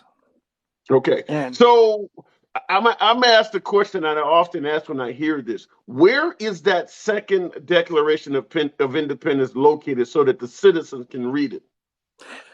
you can all right, so when you guys research stuff, do not use Google, don't use any of the Wait things. a minute. It's a sec. Hold on a second. If he created a second Declaration of Independence, it shouldn't Mhm. matter what search engine you use. You should be able to go take a tour somewhere and read it. All right. Let me put it this way. Why do you think they raided Mar-a-Lago? Because he was taking home documents he didn't supposed to have his hands on. I want to know what his second Declaration of What Independence is. documents? What Okay. documents did he have his hands That on? case has not been completely litigated. I don't know at this point, but I want to know where the second Declaration of Independence is located. Okay. Where can we All right. So find you it? use FreeSpoke. Go to freespoke.com. Okay. And just type in Second Declaration of Independence and type in July 4th, 2020. It'll come. Why Just is it only on Free Spoke? because Google is, again, it's all right. The deep state is of it's all the mafia owned type shit, What is but the okay? Google is What is the deep state? deep state is the people with the money that control. They are the puppet, the I guess the puppet handlers. Give me some names. Rothschilds, DuPonts. Um, it goes back, man. It How goes do you back even know further this? How do you know they are the deep state? because that it's been known. There's Ben, no, people that wait. been. Listen. Yeah, but it's been known that George Washington was our first president, but I learned that in school. Where did you learn that these people were the deep state? Oh, it's researching, man. Plus, my father told me when I was little that presidents don't mean anything, and ever since the central banks have taken over the world, Okay. you know, Now, the deep state, do they have an ideology such as how do they feel about a woman's right to choose? How do they feel about Second Amendment? Do they have any stake in our politics here? 100%. They're actually called the Cabal. They study the Kabbalah. Yes, Do they lean left or right? they use that left and right bullshit just to keep us distracted and divided. They How do don't they feel about the Second Amendment? they don't like it because it gives us power. They want to be How do they power. feel Well, about pro-choice, pro? How do they feel about a woman's right to choose? they want abortions, and Are yeah, they they Christian? want abortions. Are They they want death. Christian? No, Are they they're not are they Christian. evangelicals? Okay, because I asked you, do they No, lean left or lean right? You making it obvious they lean left. Do they support socialism? I mean, yeah, socialism brings destruction and chaos. Yeah, whatever They brings chaos and obviously destruction. okay. They don't support Trump. No, no, Do they they don't. support Obama? Yes, Okay, so obviously this is a bunch of liberals. I mean that's pretty clear. Everything you're saying that they favor is liberal. I mean, yeah, okay. So they lean left, but like I That's said, what for I me, asked you. yeah, but for me, it's I don't see Republican or Democrat. That makes no How sense to could me. I give you a laundry list of questions like that? The way you answered and say you don't see left or Democrat or I mean everything you said is about as left as they come. Well, the thing is, because we've all been programmed to this two-party system. And by program, I mean we watch the TV, the television. And Okay. we know whatever's on our television is controlled. By And who? it was by the CIA. How do you know this? It's a lot of researching, my friend. A lot of researching during 2020. During Okay. 2020, So I if was forced. I told you someone's research led them to believe Trump is a racist, how would you respond to that? And if they said I did a lot of research and I've come to the conclusion that Trump is intolerant, how would you respond to that? Because they did research. Well, they didn't do the right research, and they're using the wrong platform to research because our web system is our internet is also controlled. Okay. Everything So is how do controlled. you know for certain that the research platforms that you're using, like whatever you just said, Spokio, how do you know that that stuff isn't being controlled? Well, because, and I say this on live, but this is only for educational purposes. So I am a Okay. hacker. I am a hacker. I do read codes. Okay. And I've never hacked the government or anything like that, but I do like to follow money and see who owns what and for why. Okay. So And that just the following of the money has led you to believe that the sites that you do research on are accurate, and the sites that folks who come up with negative conclusions of Trump are inaccurate just from the money. money corrupts and corrupts indefinitely. Okay, fair. So Trump has a lot of money. You don't think he's corrupt? I think Trump loves this country and he is arrogant, but I think Trump is being used By who? to bring by the military Trump is being used by the military to do what? to bring back the republic, to restore the republic. Ever since we've had Cheney, Bush, and Obama, all these people are connected. They're all with the Khazarian mafia. They're controlled by the Khazarian mafia. Now, Well, if you believe Trump has written a second Declaration of Independence, was he used to do that? Was he a puppet and somebody made him do that as well? well, he did it because he is a state nationalist, if you know what that is. I want you to explain. And by the way, folks, tap the screen. We got 1,000 folks in here. This was obviously a MAGA friendly program. Get your boy up to 25,000 likes. I'd appreciate it if you let your thumbs not be lazy. But yeah, I want you to explain that. A state national is a person that doesn't live by the maritime law. Maritime law is pretty much a prison that the central banks put us into when they gave us social security and they gave us birth certificates. Okay, for exchange of our gold. This happened Okay. in 1933 when our gold was taken by FDR. Okay. And And this is all coming from you because this is not being taught in school. It's not on most internet websites. This is all coming from the research that you did, correct? yes, and it also is being taught it was taught in school when I was in school at least, and I'm 37 years old. All right. I was taught about the fiat system, yes, in school. All right, fair enough. All right, I got to move it on him, and I want to hear from you again anytime. Come on back through, but I do got a few other people waiting in the box. So good conversation. I want to hear more. We obviously don't agree on shit, but I do want to hear what you have to say. So come on back through anytime. I'll Okay. come back. It's been a great. Yeah, looking in the comments, it's interesting. I'll go right back to the box, but Defend 3747, a friend of the program, says he's lying. But right behind Defend is Pokey 1983 that says he is correct.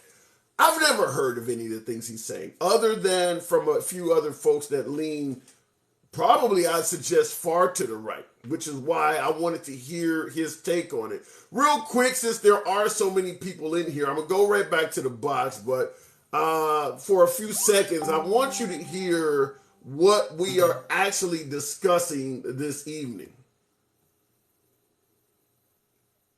I don't know if okay, fuck. And so after 2020, I said, you know what? This just goes to show what we're up against. It reminds us that it really is us. Okay, I'll play it in a second. I don't want to. The clip is a bit long. I want to go back to the box. I want to hear from Authentically Becoming. We'll try this again. Good evening. Because there's a lot of you in the box. I don't want to play the clip. The clip is a bit long. Authentic. Good evening. Good evening. Hey, I'm trying to make sure you're not part of the cabal. I'm hearing my last caller was schooling the hell out of me. Have you been listening in? Oh, I was listening. I kind of worry. I don't know if that was comedic or if it was serious, or if it was serious, then I worry about mental health. And then on the other hand, there's a part of me that's like, somebody seriously needs to show me how we can't trust our search engines, but we're going to trust a media site designed by a man that was potentially taking classified information and just by thought alone declassified it. I'm just I'm But trying to see. what about the part where he suggested that Trump has written, and I've heard this before, which is why I asked him, that Trump has written a second Declaration of Independence while he was in office. Well, if he wrote anything, it probably should have been a better way for him to keep himself out of being labeled corrupt and going to jail. Because I don't think they realize that half of the things that he's being investigated for is stuff that he literally signed paperwork saying that you should imprison someone for taking documents. And yeah, if he did write another one, he definitely didn't tell the rest of America. I definitely didn't hear about it as a veteran, as part of our, hey, we have a new anniversary of independence. Nobody told me that. So Yeah, and that's kind of what I was trying to get to, and I was pressuring him to tell me where is this located so that the citizens can read it. Because yeah, if you're doing something as big as that, the American public should be able to easily find that. And he's telling me what specific search engines and things like that to use. I'm like, as far as I'm concerned, isn't the Declaration of Independence in Philadelphia somewhere where you can take a tour and you can actually see the document is behind like thick bulletproof glass or something? How can he write another Declaration of Independence? It is not available for the people to see, but that sounds like that's what he was trying to say. yeah, and I would like to say to David Worrells, because I know you want to be famous tonight. I don't watch the news, don't have to watch the news. You know why? Because everybody will tell me the news. So thank you for that shout out for the night. I appreciate it. But I will say this, with Okay. all of what Trump has done and all of what Trump has said, you think that he would let it go without being said that he was the president that created our new independence? You That's think we wouldn't have heard that's a about it yeah. all over the place? That's Every a really chance he good point. got. Yeah, that is a really good point that if he was responsible for creating a whole second Declaration of Independence, he would have certainly been taking credit for it. But there's a lot of people that believe that. That individual was not the first I've had on the program that believes that. You know, I think that there's a lot of people that would love to think of it as their like special connection that they have to their president, is that they are the only ones that know of this information. But Trump's too much of a narcissist not to throw it out there. Every single thing he believes he's done that's made our country better than ever. If he couldn't talk about the wall being his accomplishment, because he didn't accomplish that wall, sorry, he didn't get Mexico to pay for it. The next thing on his list would have been, but I gave America a new independence. So if he's truly trying to claim, any of them, that we have a new independence as of 2020, being that I was glued to the television every day of 2020, don't tell my job that. But I promise you, during one of my many coronavirus cocktail hours in the afternoon after work hours, I would have been following up, listening to everybody and their mom talking about how we have a new independence. Yeah. And I think that we would obviously Other world celebrate it. leaders would have also joined in on that. Right, we would have celebrated the day as well. Real quick, I want for you guys. I appreciate you guys tapping the screen. Follow the program if this is what you enjoy talking about. Authentic, I want you to hear this. I played it before. I want you to get, because my last caller suggested that this I individual is don't like not. any of the presidents, and I don't prefer to be called Miss. It's authentically, but yeah.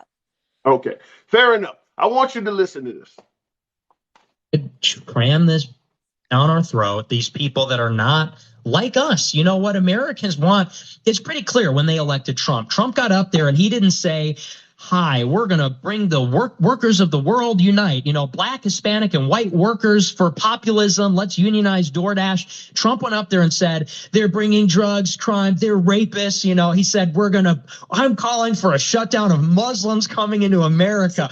You know, we're going to say Merry Christmas. He was like this close to saying the N-word. You know? That's what Americans want. That's what this guy talks like us. He's our hero. He said, I'm your voice. So this guy right here, do you think he's MAGA? I think that he is an entertainer. I think that he is looking to get as much attention to himself as possible.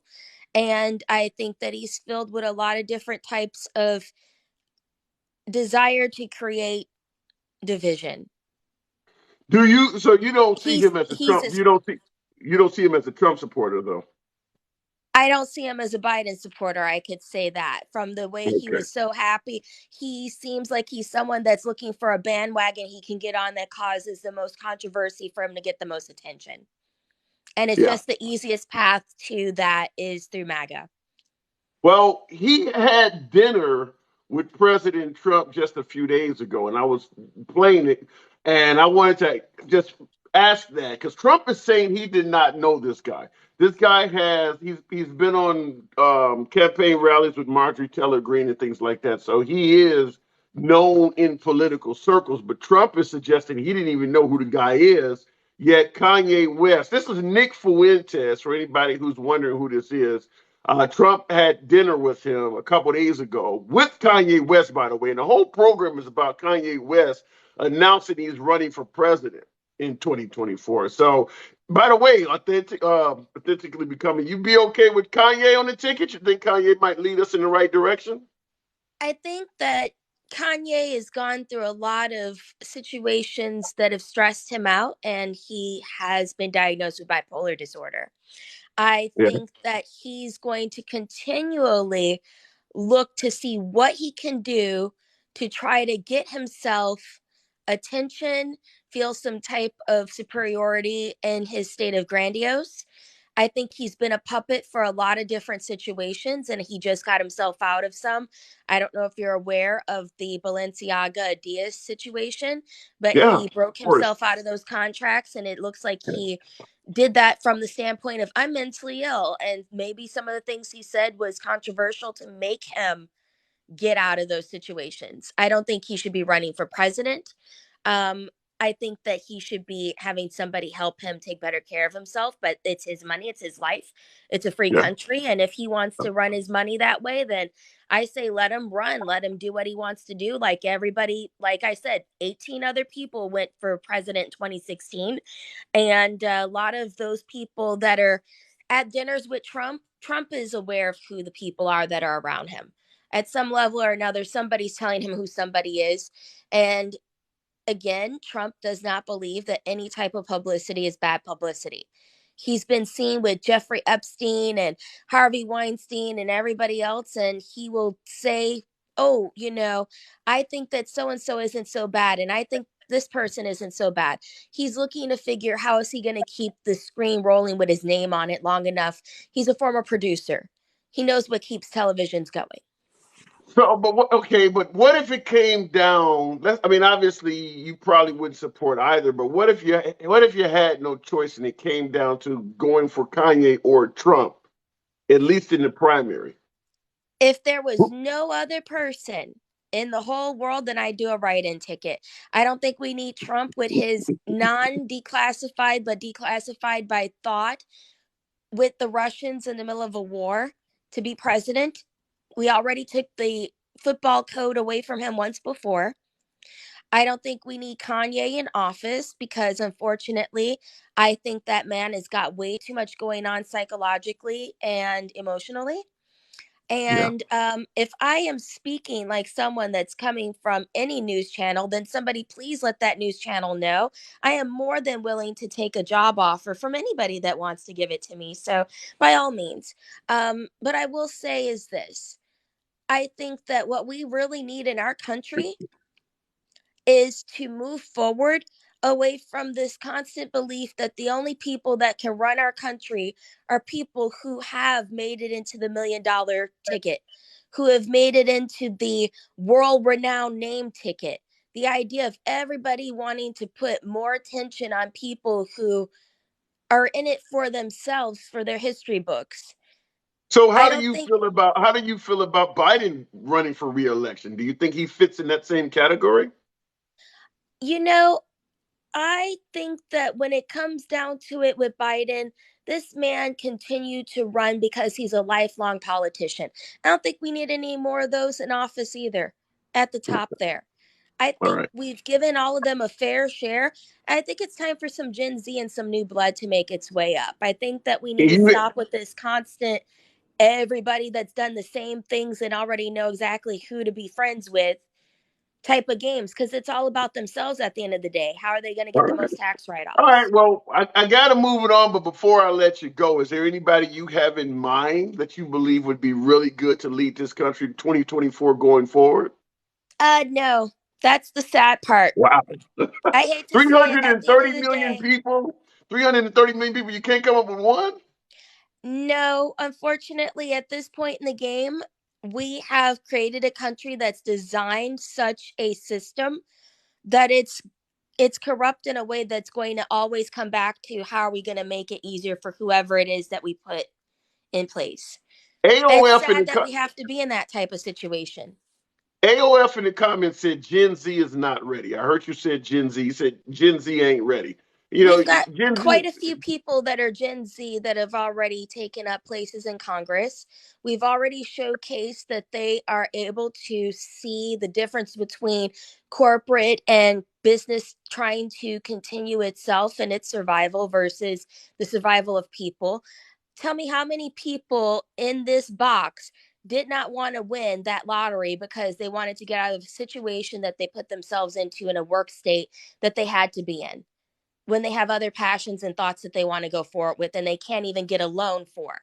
But at the end of the day, we've got all these other generations that are going to continue to live longer and continue to have to work for some of them, unfortunately, because of wealth being divided up unequally and or losing wealth due to inflation and recessions. I think that at some point in time we've put too many people into these office seats that either they're in it now because they have to keep the money going or they want to keep that seat because it's the only way they feel that they exist. They have no other plans for themselves. Fair enough. Authentically becoming. I got to move it on. Appreciate you coming through. Absolutely. Have a good night. You too. Now, this for you guys who are just coming into the program. By the way, follow the channel. This is what we generally do. My audience is a MAGA friendly audience, by the way. MAGA is preferred on the program, so my preferred guests are MAGA, but liberals are welcome. Make the solemn promise on every broadcast that I do not ban, block, or censor anyone for their opinions. Fact that you may disagree with the host doesn't mean a damn thing. Get your boy up to 35,000 likes. You guys have been on point this evening. Still got hundreds of you in here. I played this earlier, and since we have some new folks in here, I want you to hear this again. This is in regards to Trump running for office in 2024. And I'll go right back to the box after this. I want to get your opinions on this in the comments for you guys who are just coming in. Now, Donald Trump has one enormous drawback, and it's not the denial of the election, although that was not a good strategy by him. It's not January 6th, where he was slow on the draw to call his people out, but he didn't have anything to do with putting it together, that riot. It's that there are a lot of states who will never vote for Donald Trump. What do you think? I'm going to put them up on the screen. These are the states, based on current demographics, you see them in blue, that will never vote for Donald Trump for president, ever. Washington State, Oregon, California, New Mexico, Colorado, Minnesota, Maine, New Hampshire, Vermont, Massachusetts, Connecticut, Rhode Island, New York, New Jersey, Maryland, Delaware, and Illinois. Real quick, I see in the comments that Lisa said, thanks for showing me where I need to move to. It's not safe in the South. So I'm assuming any of these dark blue states are what you consider safe and the Trump states are not. I thought that was funny. But what do you guys think? Maryland, Delaware, and Illinois. And Hawaii. I should throw Hawaii in there. I didn't have Hawaii in there, but let's throw it in because Hawaii I'll never vote for. That's 210 electoral votes that Donald Trump cannot get. You need 270 to win. Now, hypothetically, Trump could win if he swept 90% of the other states. And he would sweep much of the South, Texas, Florida, big states, big electoral vote states. But to go in 210 electoral votes down to whoever the challenger is. That's never happened before. And I don't think you'll hear this analysis anywhere else. You probably won't. Real quick in the comments. Sorry, this is coming from Jonathan Hagler. Sorry, but if you drive around the eastern part of Washington, you'll see Trump 2024 flags. First of all, there's no reason to apologize. That MAGA statements are always welcome on the program. But the notion that in a state like Washington, if you drive around the eastern part of the state, which is more of the rural area. What's over there is Spokane on the eastern side of the state, but for the most part, the state of Washington, the eastern side, is more rural than the western side. And I would submit to you that in regards to the map, and I'll put the map back up here, in regards to the map displayed in which he suggested Trump cannot win these states, every single one of these states has people flying Trump 2024 flags in the rural areas. If you've seen the way elections go, for the most part, the Democratic states are only Democratic in the heavily populated regions of the state. Even California, which is notoriously liberal, if you go up to Northern California, a lot of those counties up there are voting red. So even Illinois, I'm from Chicago. Chicago is obviously a well-known liberal state. But if you go down to the southern part of the state, there's a whole lot of Republicans, a whole lot of red areas. Same thing with New York. If you go, if you start heading west, away from New York City and don't go into Buffalo, the rest of the state, Syracuse and all of that stuff is probably more red. So yeah, there are red flags flying in the state of Washington, but the areas that count, where all the people are not going to vote Republican, is what he's trying to say, in these states. And I saw somebody said that Trump would get Ohio, and according to this map, it looks like they concur. We'll go to Black Man. Apologetic Black Man is a friend of the program indeed. Good evening and welcome back, Unapologetic Black Man. What's going on this evening? Unapologetic, you hear me? I can't hear you. Okay, can you hear me?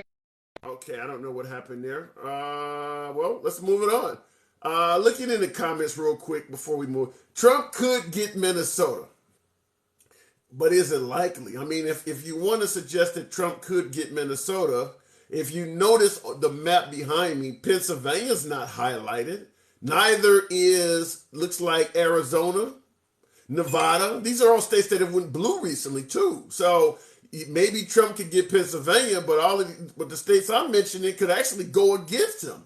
The creator of this map is suggesting that Arizona and Nevada would not support a Democratic candidate. And we know what just happened in the midterms. Same thing with Georgia. I'm assuming Georgia probably would remain red, but we just seen where Georgia put in 2 Democratic senators. So, as O'Reilly stated, Trump would have to pull 90% of these other areas. Could he get Minnesota? Maybe. But for the most part, looking at this map, Minnesota's probably the only place on this map that you might even hint that he could get. You're not going to assume he's going to get Washington, Oregon, or California, because too much of that liberal cities shithole comments that he's thrown out there, he's probably kind of created a lot of division with the voters in these states from criticizing them, overly criticizing them. I mean, California is literally a whipping boy for the Republican Party. Same thing with Illinois, particularly with Chicago and the violence. I mean, if you watch any right-wing media outlet, they're constantly criticizing Chicago, California, in New York City. It's like over and over and over again. So, yeah, I would definitely agree that there's no chance of him getting those states just because of how critical the right has been on those states. Let's try it again. Papa O'Toole. Good evening, Papa. I think we may have talked once. Or good evening. Yeah. Good evening. I was Go ahead. Can you hear me? So first, one, I believe that he's not going to win any of these states, and I can completely agree with that because he's too radical. I said it before on your program, and I'll say it again.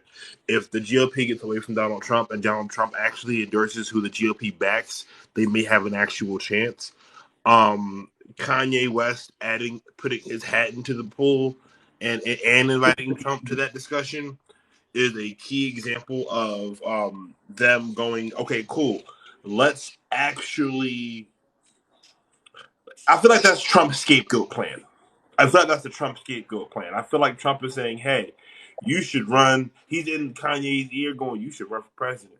You can do it. Why? Kanye West is not going to get 10% of the vote from any demographic at all. Liberals, blacks, whites, Hispanics, Southerners, evangelicals, 10% of none of those groups. Muslims, Asians, you name the group, and Kanye is going to get less than 10% of any group you come up with. Why would he want Kanye to run?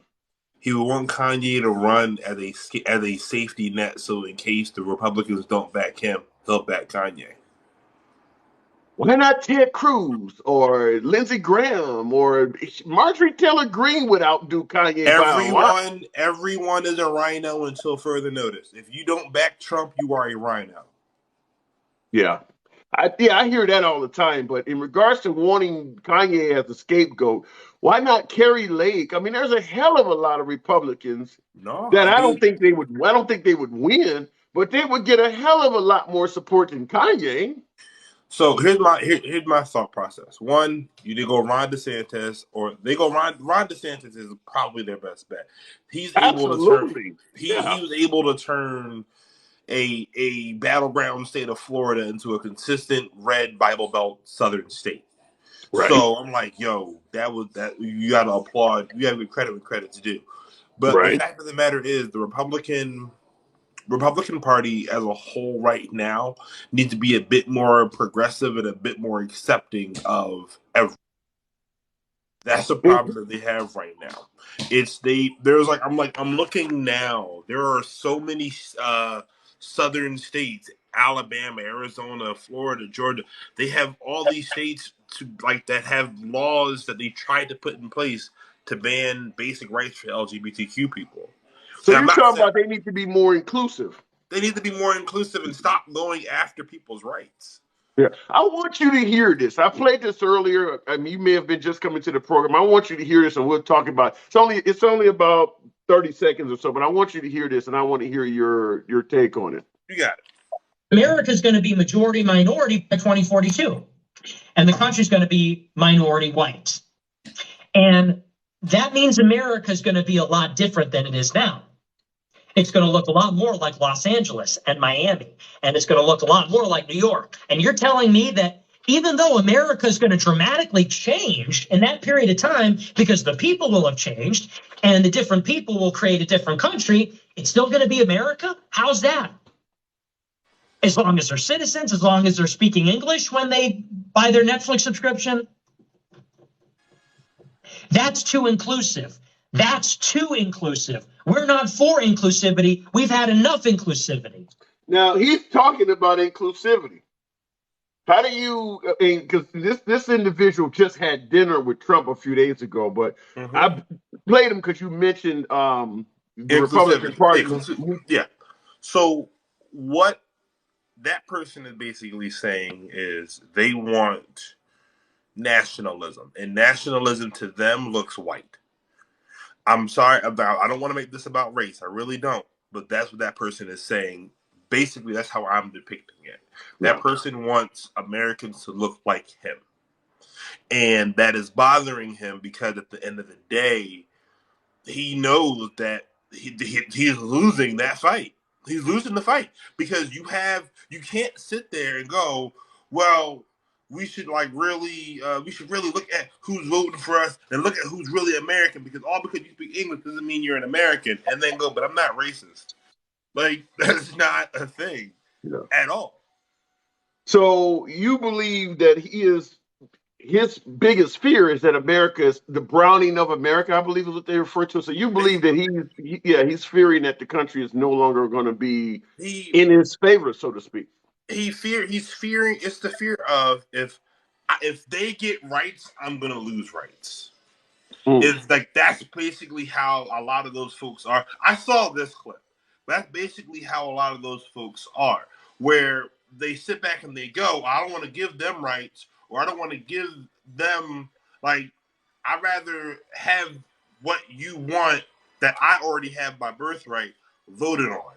And even then I'm going to stand to fight against it. Wow. But I mean, if America got to the point where whites became the minority, I mean, what would be so different about the country? I mean, is everybody going to be walking around eating watermelon and fried chicken, or parking their car in the front line with a burrito? You know what? I mean, it's going to be whatever the media pushes as the new power class.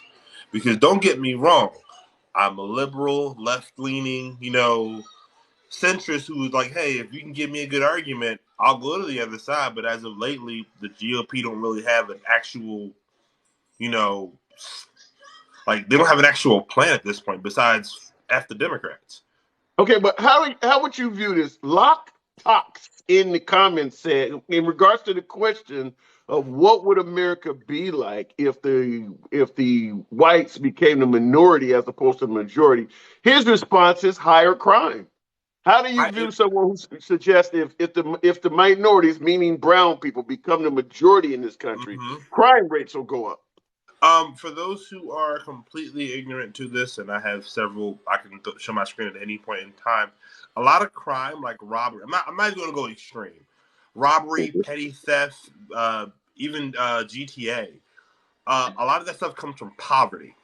So if you were saying everyone is going, if you say brown people are going to be the majority, you're then also going to say the country's going to go broke, and there is going to be more poverty. So and I can't see that being a thing if you're also saying anyone can do anything. If you're also in the boat of, hey, race isn't holding you back, you should be able to go out there and get whatever you want to get, then by all means, there should be no poverty. I have a job working downtown in Philadelphia. I have a pretty decent income. So I have nothing really in my way. And I'm making more and more money every day. So why do I have to rob anybody if I'm making income? So it's hate.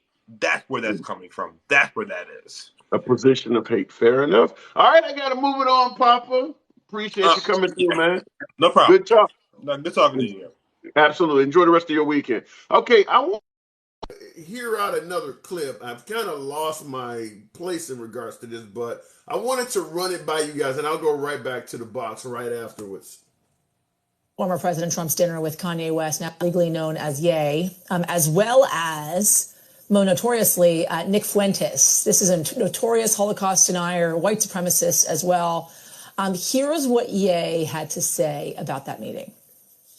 So Trump is really impressed with Nick Fuentes. And Nick Fuentes, unlike so many of the lawyers and so many people that he was left with on his 2020 campaign, he's actually a loyalist. When he didn't know where the lawyers is, you'll still have your lawyer list. Now listen to this analysis. So all of this happening in the face of some major backlash, right? The former president now claiming that he knew nothing about his racist and anti-Semitic dinner guest, though he has not taken the step of denouncing Fuentes and his views. Want to bring in Amna Nawaz, PBS, I should say, NewsHour chief correspondent and anchor. There is a Republican. I want to just you to hear this tweet, and I'll go right back to the box. Because some of the Republicans are not happy that Trump met with Nick Fuentes. I want you to hear this. Puts this whole thing right, without swearing, of course, because they do swear, in fact, in this quote. This is an effing nightmare. If people are looking at Florida Governor Ron DeSantis to run against Trump, here is another reason why. Since this, Amna came to... And the point being made there, and that was from a Trump advisor, the point being made is that this stuff does not help out Trump in 2024, sitting down with someone like Nick Fuentes. Concerned citizen, Southern Cal, friend of the program, welcome back. Concerned citizen, if it lets you come through.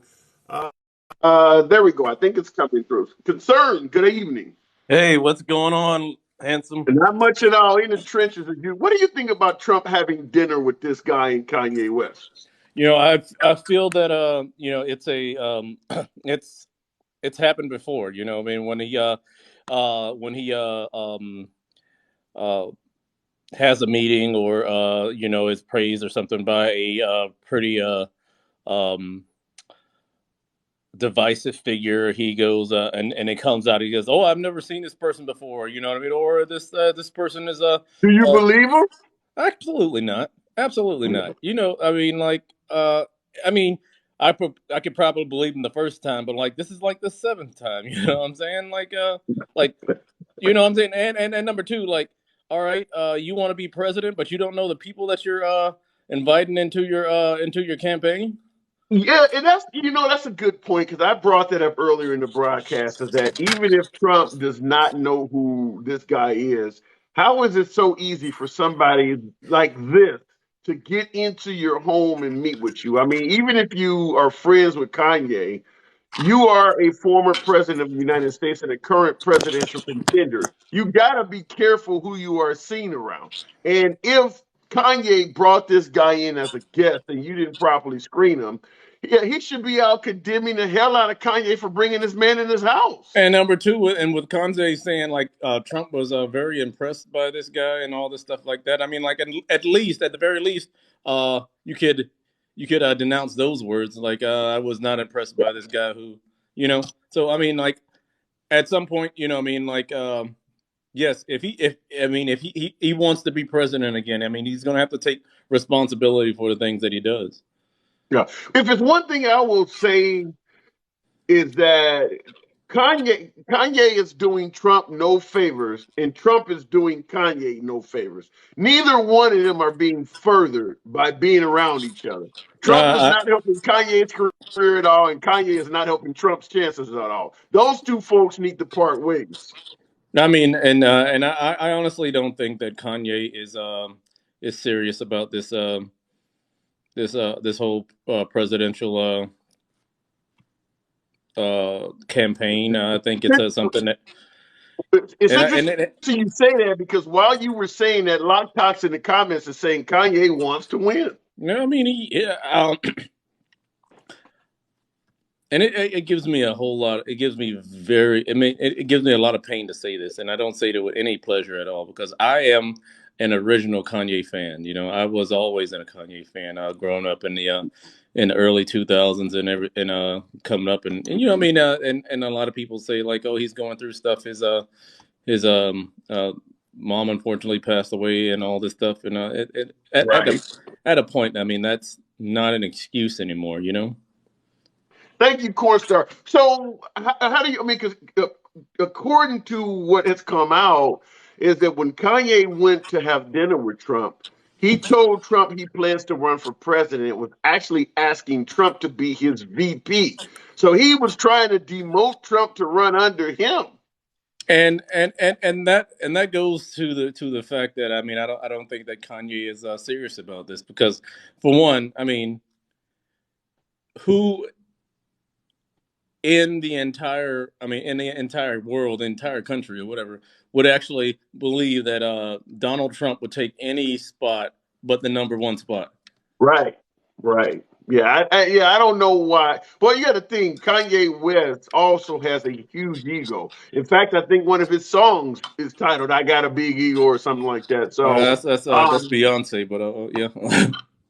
Yeah, well, he's on it, right? Isn't he on the song? I know at the time when Beyonce came with that song, like they were. Yeah, he's on that. He's on that rapping. But yeah, but the thing about it is, yeah, you would have to have a hell of an ego to go to Trump, who's already announced he's running for president, and ask him to step down and be your VP.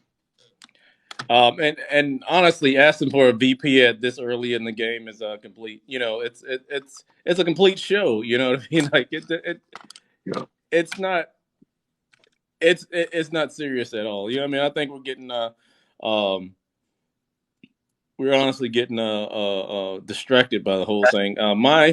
My genuine belief is Governor Ron DeSantis is going to be the GOP nominee for 2024. Can he survive? Can he survive a tussle with Trump? Trump is officially in it. So I mean, he's official in it, but DeSantis is the GOP's golden boy now.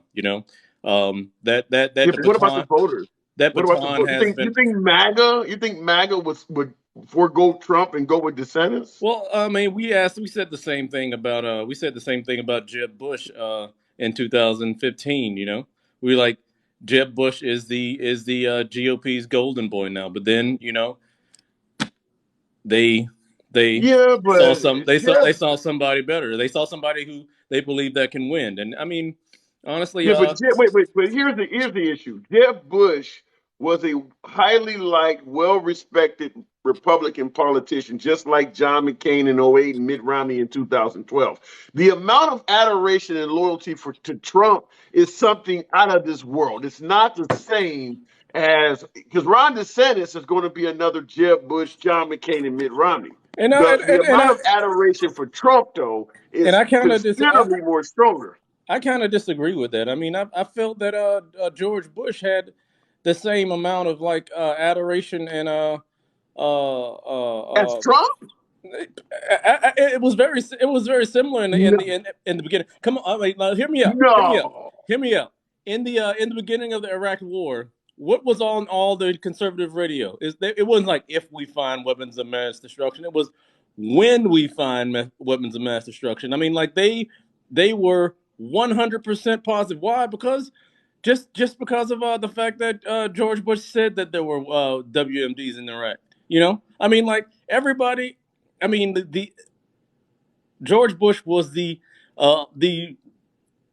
Republican golden boy in You the early really, 2000s. I would say maybe Reagan would have been second because think about it. Even before Trump became president, when you hear, let's say during the Obama years, before Trump was president, when you heard the Republicans brag on who their guy was, who has done the best job, it was all about Reagan. Even under the Obama administration, they were not bragging about George Well, I W. mean Bush. I mean that's only after the economy crash in 7 and '08. I mean, they knew that the entire country was done with Yeah. George Bush So at that you point. think the amount George Bush at that point. I mean, like George Bush went into Iraq. They supported him. Then when it came obvious that there was no weapons of mass destruction and we're just spending all this money, they still supported him. When all those people were dying, all the soldiers were dying. Hey, George Bush is still our guy. Then the economy crashed. The Democrats swooped into Congress, had a huge wave into Congress, huge blue wave into Congress, and Barack Obama like decimated John McCain, and it's like, but here's why I disagree with you. Is because when George Bush was in office, okay, we didn't like his policies. We didn't like the war in Iraq and things like that. no. But George, Leftists didn't like the war in Iraq. The right did. The right okay, did until I'm talking he about started liberals. I'm losing. talking about liberals. I'm talking about, but the point I'm trying to make is this: George Bush, for the reasons people did not like George Bush are policy related. George Bush did not get in fights and things like that the Republicans had to defend. I've seen folks defend Trump for the indefensible. I don't think George W. Bush was doing a hell of a lot of things that were indefensible. Yeah, I That's mean, why I think the and adoration of Trump is different. I mean, you would have to I mean, I would definitely have to disagree. I would have definitely. I mean, like the torture in Abu Ghraib and and the torture in Overseas. I get your yeah. point, but I'm talking about to Americans. The stuff that Trump was doing was to Americans. That's the difference. Oh, I mean, I have to agree with that, but I'm at the same time, I have to say that I mean, like, just I mean, have for the right to be they are well practiced in defending the indefensible. Okay. Also, another issue I would bring up on Bush is that he didn't criticize his own party in such demeaning ways like Trump did, such as my war heroes don't get captured about John McCain or, talking about Marco Rubio's hands. George Bush did not say that, anybody that disagrees with me is essentially a rhino. I don't know. You saying that they had the same level of loyalty to Bush as Trump? Maybe. Go I ahead. think I mean, I could never see. I mean, I could never see Bush doing anything like that. But the thing is, Right. they, I mean, they were well practiced in defending a lot of indefensible things that Bush did do, and it was only Well, until Bush lost all his political capital till they start turning on him, and that's what I'm seeing that's going on with Trump. Trump is losing a lot of I don't see that. political And capital. that's the point I'm trying to make is I don't see people turning on Trump like that. I see that once they realize that Trump will never win the White House again, and the only, I mean, if they want to if they want to sit in the White House again, they're going to have to find another cult personality. But shit, by then it might be too late. But I got to move it on, concerned citizen. Appreciate you coming through again, man. Good talk. Thank you. Hey, anytime. Come on back. All right, looking in the comments. Kanye West 2024, I think we have all come to a unanimous consensus, and that is he does not have a chance. And just like my last caller, I too was a Kanye West fan. In fact, I still like his music. He just put a track out with Cardi B a couple months ago that's pretty hot. I mean, the guy is musically talented. He's also gifted in terms of his designer skills, but he's not presidential material. I strongly do not believe that. But yeah, I'm from Chicago, born and raised, and Kanye West is one of our own. And I've been following him since the very beginning of his career. I think he's very talented, but yeah, he got 60,000 votes for you guys who may wonder. He ran in 2020. He was on the ballot for president in 2020, and he received 60,000 votes. As you know, both Trump and Biden received well over 60 million votes.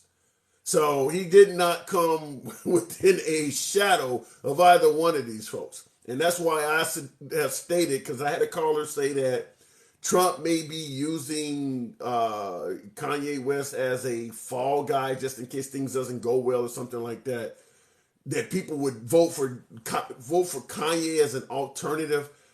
No way, no how that's going to happen. And I've said it before that Kanye West is a wild card. I'm talking to my right wingers. I'm talking to my MAGA folks, my Republicans, who right now are championing Kanye because he's holding the black community accountable. He's holding the Jewish community accountable, whatever. Kanye West is a wild card. He's cool until he says something that you don't like, because he went straight from wearing White Lives Matter t-shirts to stating that systemic racism with blacks and police is real. Within a week, he was saying that. That's not going to fly amongst the right-wingers, because a lot of folks on the right do not believe modern-day systemic racism between blacks and police is genuine. A lot of folks believe that it's just a matter of African Americans not following the law, and if they followed the law, they wouldn't have any problems.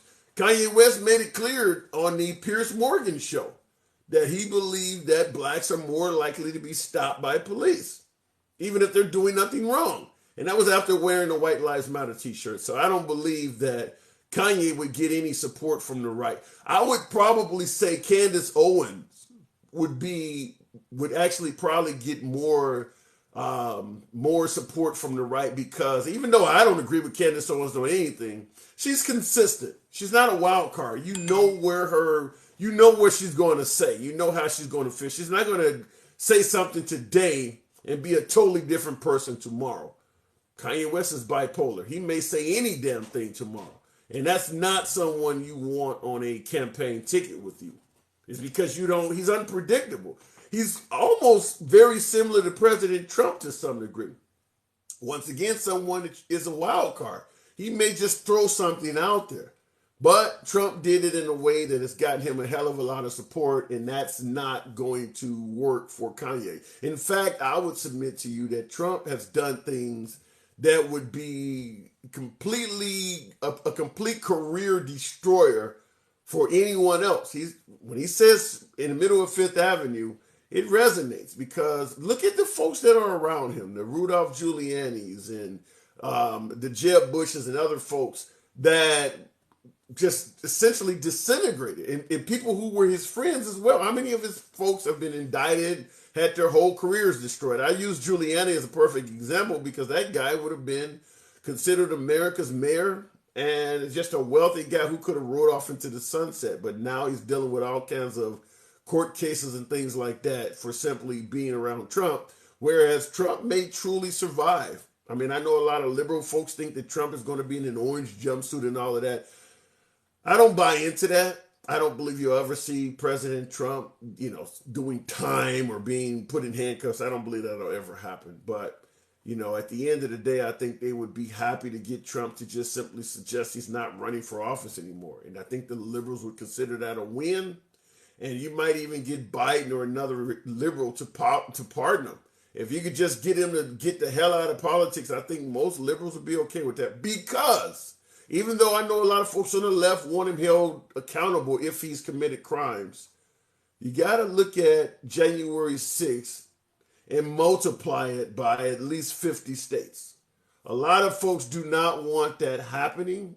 And a lot of law enforcement realizes that there are enough diehard Trump supporters that are not going to accept Trump being incarcerated or, found guilty of a crime. You got some idiots that might actually try to bust the guy out of a cell. You got some crazy people out there. And I think, if you could just get them out of politics, I think the liberals would be happy with that. Looking in the comments, Ron, you said pardon him for what? I said if he is found guilty of a crime that could actually have jail time accompany it.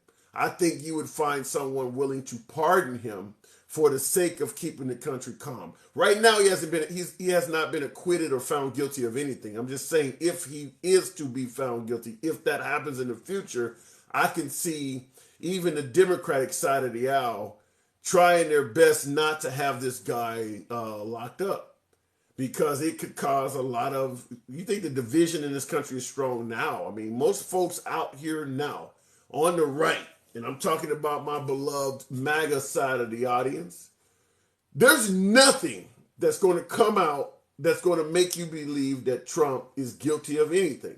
You believe it's a witch hunt. The liberals were after him since day one. They've gotten the participation of rhinos, and anything that he is ever accused of is a witch hunt. It's a farce. So for those folks like that, and there are thousands, if not millions of people like that, you got to deal with them. And I think the folks on the left would actually, cooler heads would prevail. And we just going to have to, if we can get this guy to step out of the limelight, just settle for that. SM Kook says, thank you for not muting me. Listen, I say it on every program. By the way, tap the screen. 45,000 likes would be very kind of you guys. MAGA, this is a MAGA-friendly program, but liberals are welcome as well. I don't mute anybody. I don't ban, block, or censor anyone for their comments. I give you plenty of time in the box to state your point without any fear of censorship coming from yours truly. Obviously, the TikTok gods often have their own opinions at heart, and I can't control what they do, but the fact that you may disagree with me never means a damn thing on this program. I'll never shorten your time or kick you out of the box or do any of that shit just because I disagree with you or you disagree with me. As long as we keep it civilized, that's the whole goal of this. It's because they don't do that in Washington, D.C. If I can demonstrate with you guys in my little small corner of social media that we can have civilized dialogue from both sides of the aisle, it just proves they can do this shit in Washington, and they're just simply not trying. But I wanted to, just for shits and giggles, before we end up bouncing out, Trump DeSantis 2024, that ticket is not going to happen, Jersey boy. I thought this was a really good clip, so I've played it a few times, and since we got a few new folks in here, and follow the channel, by the way, this is what we do generally, so it helps out the algorithms and all of that good shit, and it helps out your boy, so follow the program. Definitely, I appreciate the 40,000 likes, good shit. I want to play this again for you guys to hear, for you guys who are new, and let me know what you're thinking. If there's MAGA in the box, MAGA is what we will talk to. Now, Donald Trump has one enormous drawback, and it's not the denial of the election, although that was not a good strategy by him. It's not January 6th where he was slow on the draw to call his people out, but he didn't have anything to do with putting it together, that riot. It's that there are a lot of states who will never, which will never. This is the part I want you to hear. So I'm going to put them up on the screen. These are the states based on current demographics. You see them in blue that will never vote for Donald Trump for president, ever. Washington State, Oregon, California, New Mexico, Colorado, Minnesota, Maine, New Hampshire, Vermont, Massachusetts. I want to interrupt this laundry list of states that will never vote for Trump to respond to Jersey Boy's comment, stating Trump is the greatest president ever. Donald Trump, exclamation point, Trump, DeSantis. If Trump is the best president we've ever had, considering that Ronald Reagan got like Ronald Reagan won 49 states, if I'm correct. He won the Electoral College votes from 49 out of 50 states. If Trump is the greatest president we've ever had, why is there a conservative talk show host on my screen right now pointing to over 200 Electoral College votes from a host of states that Trump can never win? If he is the best president we've ever had, why the hell is this map possible? Vote for Donald Trump for president, ever.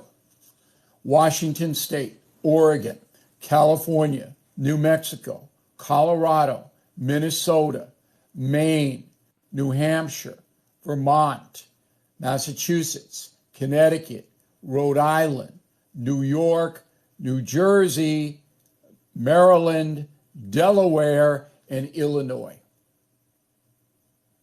And Hawaii. I should throw Hawaii in there. I didn't have Hawaii in there, but let's throw it in because Hawaii will never vote for him. That's 210 electoral votes that Donald Trump cannot get. You need 270 to win. Now, hypothetically, Trump could win if he swept 90% of the other states. 90%? And he would sweep much of the South, Texas, Florida, big states, big electoral vote states. But to go in 210 electoral votes down to whoever the challenger is, that's never happened before. And I don't think you'll hear this analysis anywhere. Now, he'd have to get 90%. Now, if you look at that map, and I'll go right to the box, but if you look at the map there, even with those states up there, if you notice, there are states up there that he could easily lose. Pennsylvania, for one. Arizona and Nevada are also slowly turning away from the Republican Party. And none of those states are colored in blue. So, yeah, 90%, he would have, I don't see him getting 90% of the states that they were talking about. 90% of the remaining states that you see here shaded light, I don't think he can get them all. There's plenty of these states that are shown here that are not dark blue that voted for Obama, such as Iowa voted for Obama. It's a good possibility he could lose. Going back to the box. Kane, good evening. Rainy Kane, can you hear me? Okay, well, all right, that is unapologetic black man. Did we spoke already unapologetic? I don't know if we did. I'll bring you on here. What does that say? Okay, for some reason my box is acting funny. Hello. What does that say? Good evening. I can't pronounce your name. What does that say? Theory, God, or something? You could just call me Brandon. Brandon, let's go. Let's go, Brandon. So what do you think? That's my actual name, though. Do you believe there's any accuracy to what's presented here on this map? I recently saw a documentary that showed the rigging tactics used since the 1800s, and it was pretty mind blowing. I had never heard any of that. The way that they would beat up people in the streets and make them force them to go vote and stuff. Oh man, it's wild. And when you refer to it, you said the rigging tactics. Yeah, this little documentary showed all of the known types of ways they would force people, like through violence, to vote certain ways throughout American history. And now we're in the digital age, so it's a lot like cleaner, you could say, quote unquote. And I saw, the inaccuracies I see in that map is the fact that there is just widespread corruption, and it's more visible now than it's ever been. So that's What my do you opinion. mean when you say corruption? Like the fact that there's a lot of ways I would say there's corruption. Like one is that you have millions of Chinese immigrants that come into the U.S. and they seem to be openly talking about universities over in China, gloating about how they have buddies in Washington, referring to their longstanding ties with like the Bidens and the Bushes and stuff like that. So you bring in these immigrants who are. And that's something I kind of wanted to touch on is like the perspective of these debates, although it is relative to just focus on just U.S., this is a very world thing, like making America great again. And the whole Nick Fuentes, if that's how you say his name. Yeah. I haven't even heard of that guy until this whole Kanye Trump I thing. hadn't either. I had not either. But at the same time, I'm well versed enough in history to know that white people lost control of Europe after they basically lost the Crusades, and that's why they all poured over into America. And here they are now in America losing control of America, and I feel like people forget to realize that is that like where are white people supposed to go, like to Why are they? Wait a Antarctica? minute. Why do you believe they're losing control of America? Because of those things I just mentioned. You have the immigration of China, you have immigration, and sometimes immigration can be small numbers, but it can be powerful people. And then it just slowly, a perfect example is the devaluation of the US dollar by over like 95% at this point after the creation of the Federal Reserve, which was being voted against until J.P. Morgan invited all these billionaires that were voting against the Federal Reserve, German banker elites, onto the Titanic, and then that took.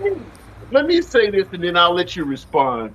Because I believe, if anything, I believe this is to some degree a self-inflicted wound that people are not taking credit for. I've given this statement before because you often hear stuff like, people are changing the country. You can't speak English anymore and things like that. And I always say this. Once the colonizers had come to America and defeated the Native Americans, they could have kept this country as Christian and white as they wanted. They didn't have to. They could have kept it exactly like the founding fathers wanted it to be. But instead, they decided to bring blacks here to get free labor. They decided to do the same thing with Hispanics. You're talking about Chinese. But I have. Sorry, I'm so sorry. I don't mean to interrupt you, but it's just one key thing. When people say the colonizers, people only picture them as being, Germanic, Scandinavian, white Christian Europeans. But in reality, the majority of the colonizers, the slave trade, was something that was dominated by Jewish and Semitic people, and that's just fact. In this country. A lot of slave owners were Jewish. A lot of people that were voting against losing their slaves. And if you go back, there's books about these people influential in the 1700s, 1800s. They were Jewish people writing their arguments for, pressuring people not to get rid of that. The founding fathers, I'm talking about George Washington and Thomas Jefferson and all of them. They were not Jewish, were they? Well, a lot of them were Masons, and Masonry is a very Jewish secret society. Then how? So I'll agree with you. I'll agree with you. A majority of them you're confusing me. Hang on. Let me get something. You're throwing way too much out there. If you're saying all of this Jewish stuff was in the country since day one, how is it that all of our laws, even our money, says Christian-based stuff? If the Jews had that much control, why is none of their language in our Declaration of Independence, our Constitution? They're nowhere in there. How did that happen? Well, a lot of Latin and Rome policies are in our country, and the reason Christianity was created was to pacify Europe. The Romans could not defeat the Germanic and Scandinavian tribes that worship Thor and Odin, and so what they did is they forced Christianity on them to pacify them, and that's known, that's proven. I don't. I hear what you're saying, but give me any part of the founding fathers in this country. Give me any names of any well-known, powerful Jewish people from the 17 or 1800s that were in America. All right. I got a second phone in my hand, so let me just do some quick searching. I don't have any off the top of my head, but let's see if I can That's the find some. If I problem. can't, if I That's the can't, problem is that you don't have any off the top of your head. You should. I no, mean, no, I can no, no. name all sorts of Christians. But this is the reality, though, is that you can just see it from a wide scale image, like the it's a religious global conquest that's been going on. The Crusades has always been a Jewish Arab alliance against the white Europeans, and they've also invaded North Africa. It wasn't white people that So did that. your take is America was essentially colonized and from day one pretty much controlled by Jewish people.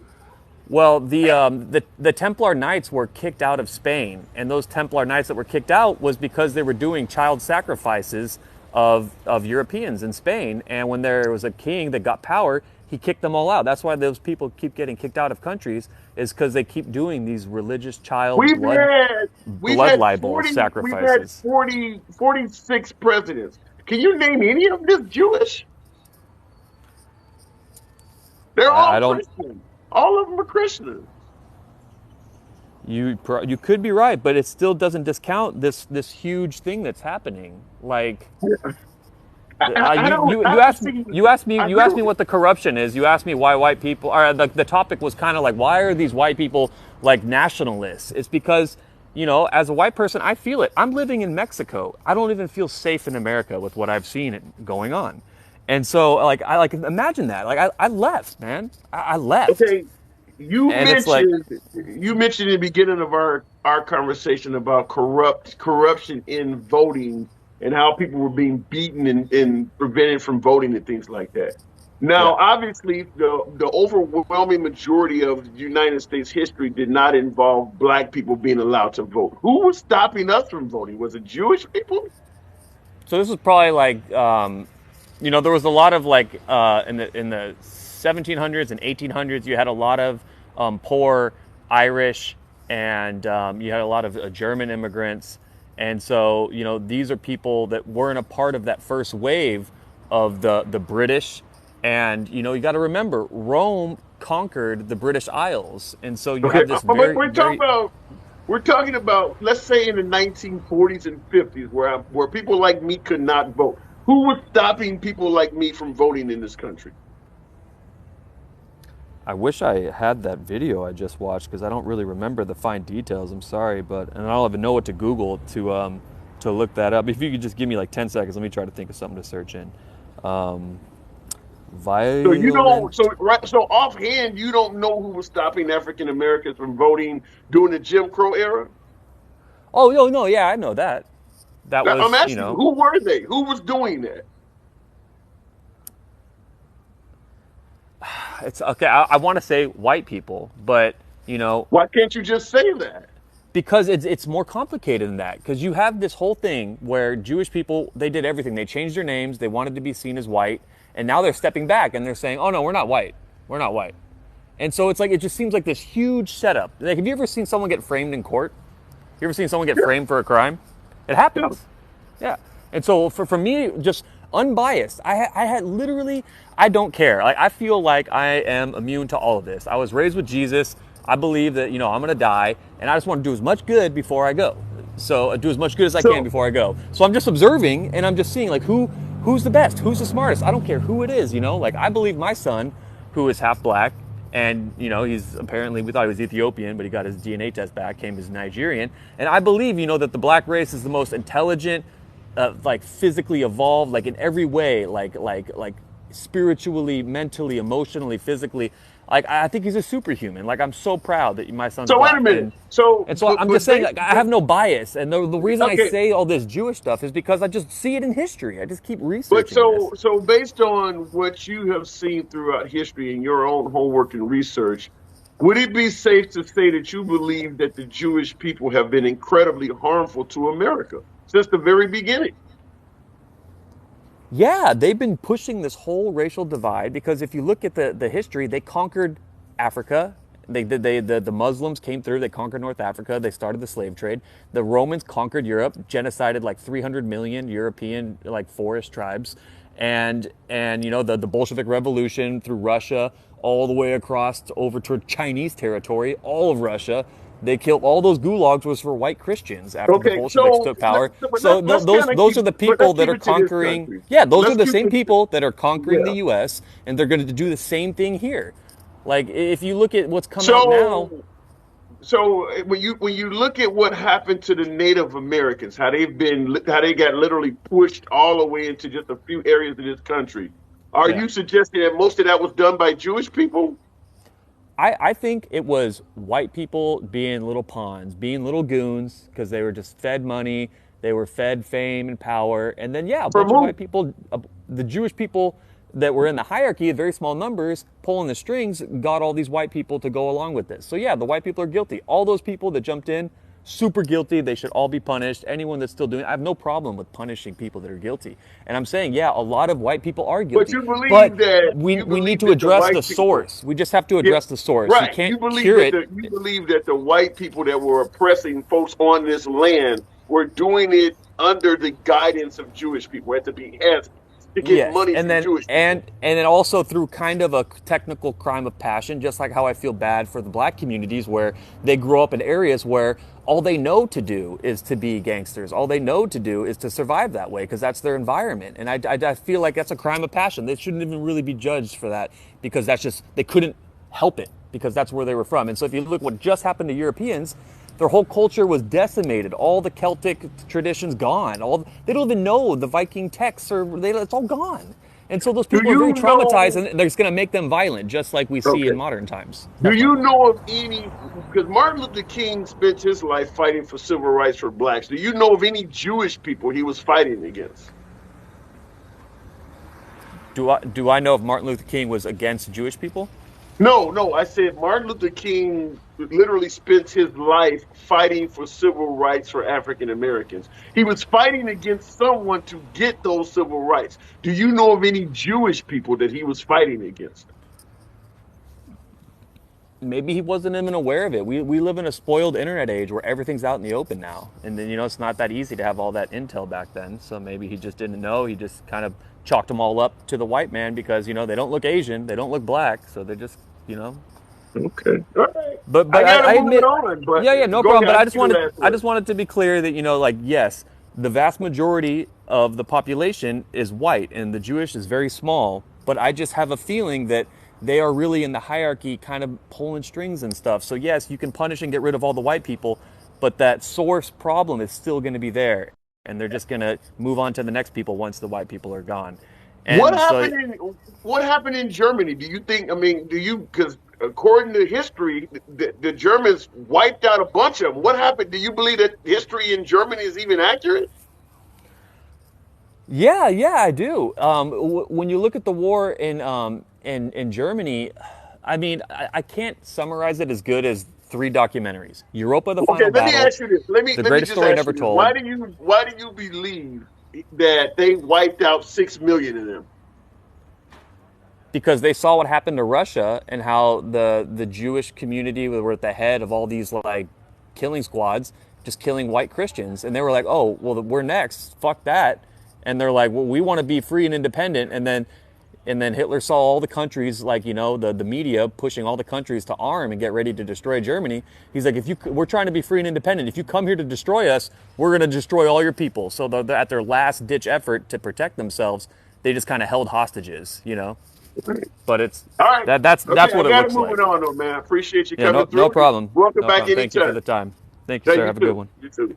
All right.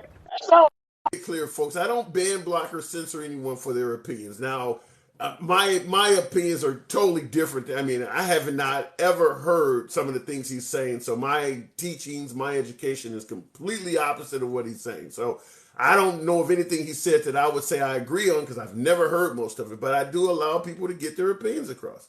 And he has an opinion, and he was allowed to get that across. But nevertheless, I see that definitely blew the hell up out of my box. I'll take a couple. I was about to end the program, but I'm sure that definitely brought out a few folks who want to talk. So, Rainy again, we were talking a minute ago. Rainy Kane, can you hear me now? Rainy. Okay, Rainy, you may have something going on with your device, and I'm Hey, getting I'm right dead here. air. Can you hear me? Can you hear me? Can you hear Okay, me? yeah, loud and clear. Yes. Okay, cool, cool. Hey, sorry I missed you earlier. I don't know what happened. I was speaking, but I think it's a little delayed. Well, good evening. I Okay. did want to just jump in. Thank you for having Sure. me. But before I forget, I wanted to kind of take it to the angle of Kanye in general. I feel like Kanye is being let off the hook, and we're talking about Donald Trump and this Nick Fuentes. How is somebody talking about Nick, this Kanye guy with Nick? You know what I mean? Like he's trying to get the black men to agree with him and the black vote to support his campaign, but he's sitting here with the white nationalists. I don't even understand what's happening Yeah, you here. know something? What is drawing Kanye to folks like Candace Owens with the White Lives Matter? What's drawing them to these people? What is he expecting to accomplish? Is he trying to tap into an anti-African American base or something? Yeah, I think it's either because he believes everybody is monolith and votes for Democrats, which isn't true. I mean, yes, we have the majority in terms of voting for against the Republic or versus the Republicans, but at the same time, it's fascinating, honestly, to watch what's happening.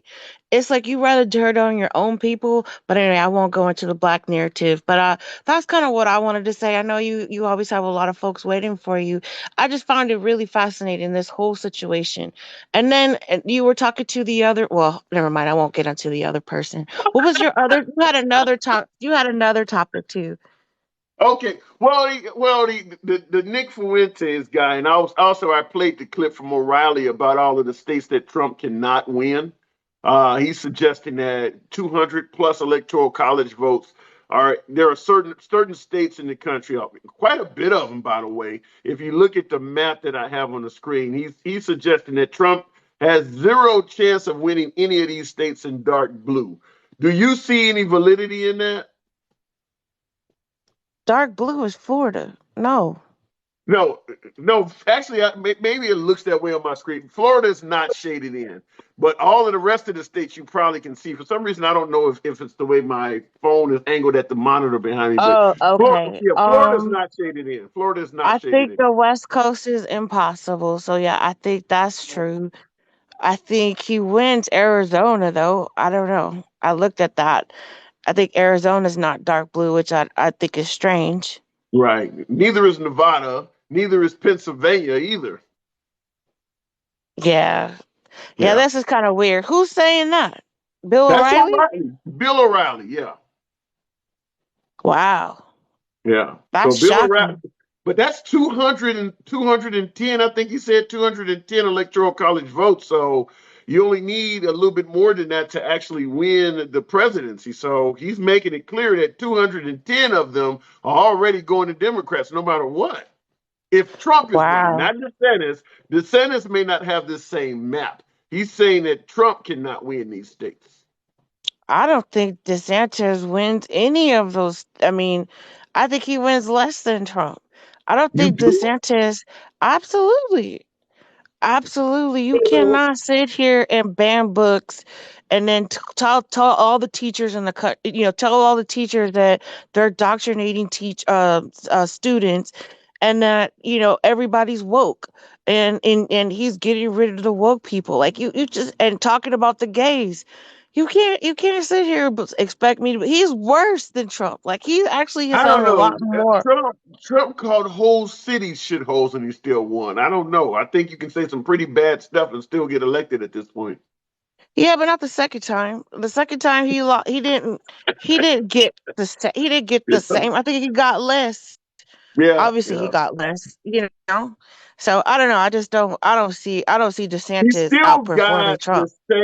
even though he lost the sec in 2020, he still got the most votes of any presidential candidate in history other than Biden. Fair Trump enough. has the second, yeah, Trump has the second most votes in presidential history right now. Yeah, that's fair enough. I mean, Yeah. this election was a little anomaly, though, in my opinion, because people who had never voted voted. I mean, people who registered, who were old and they should have been voting, they got into the mix because Trump was so atrocious. So yeah, I hear what you're saying.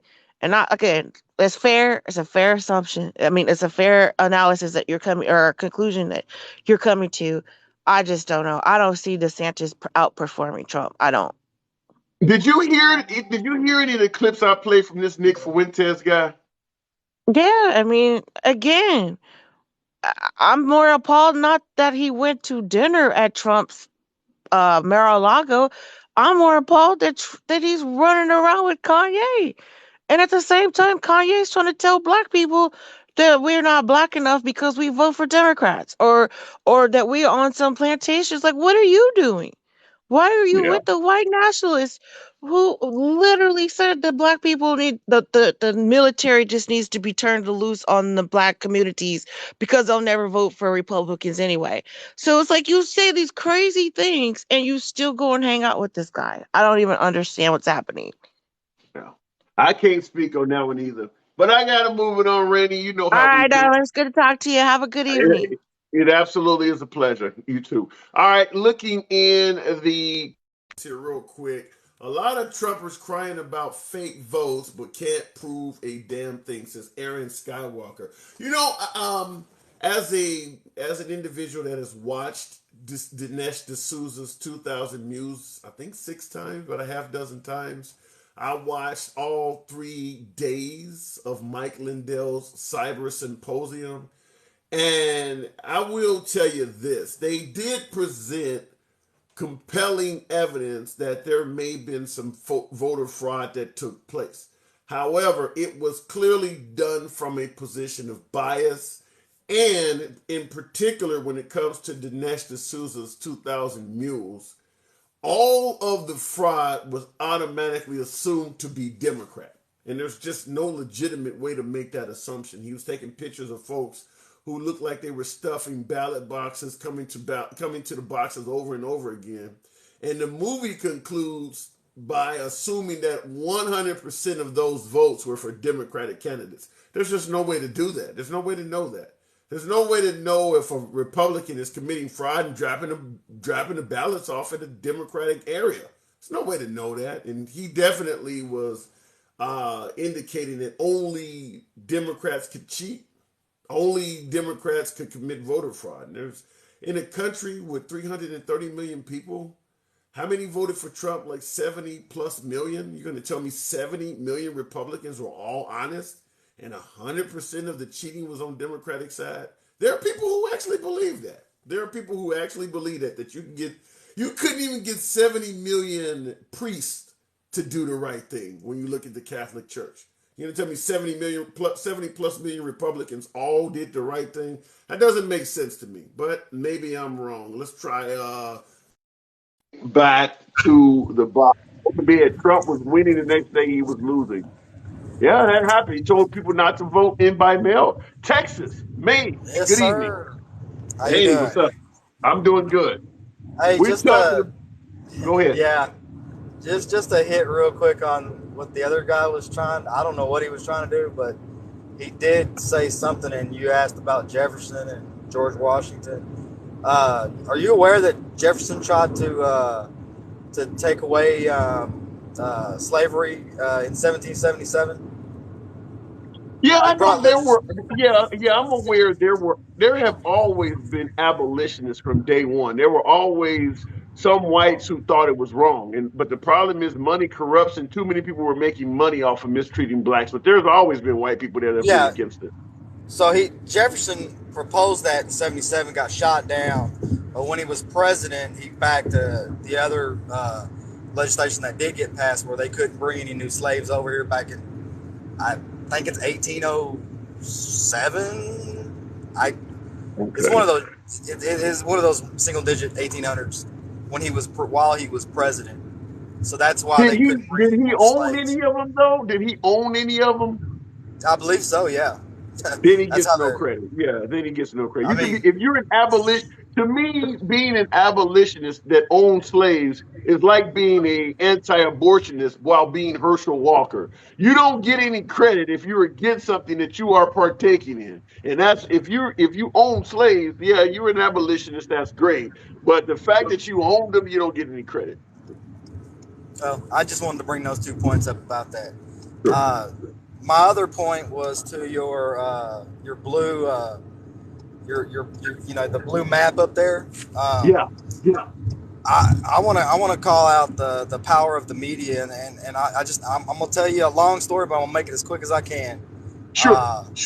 The power of media, and I'm gonna do it via Richard Stratton. He's an author. He wrote a book about American Pit Bull Terriers, and pre them going felony with the fighting in 76, I believe. Okay. He had saw that there was unruly people in the sport, and so did everybody else. I mean, most local could see there was a lot of drug dealing and money and drugs in certain areas of this, and that kind of drew that type of crowd. One of the sheriffs in his county actually was pretty smart about putting out false narratives to attempt to get dog fighting illegal, make it illegal. That way, because you can see like somebody from the street. Okay, You can I'm see if not. they're fighting dogs. I'm clueless as to where you're going with this. It sounds. I'm not following you. Yeah, I understand. But from the street, you can see if somebody's doing this, right? You could visibly see this. Now from the street, you cannot see if they're dealing drugs, if they have drugs in the house, if they have money.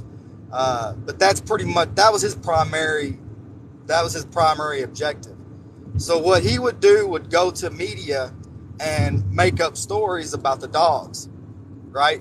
And it was just that all it was a local newspaper and this little sheriff in this little town, and this is back in the 70s now.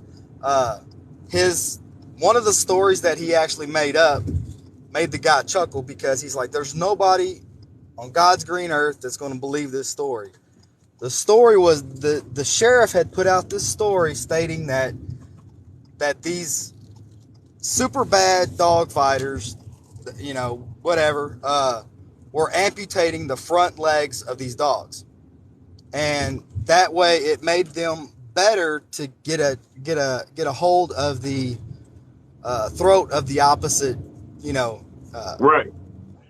Whatever. Just completely made it up, right? Okay. Well, the guy's like, man, there's no way nobody's going to believe this. This is total BS, So he doesn't think nothing of it.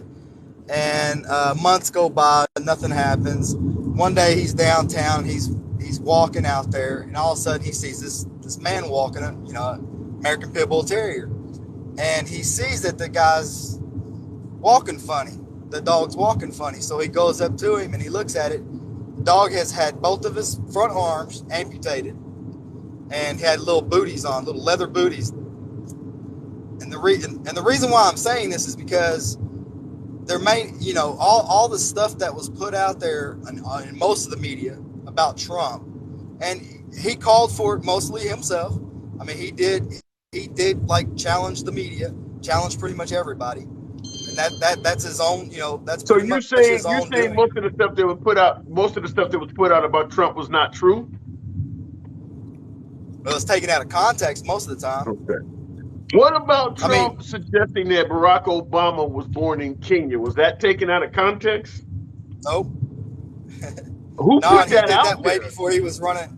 He did that way before he was running for president also.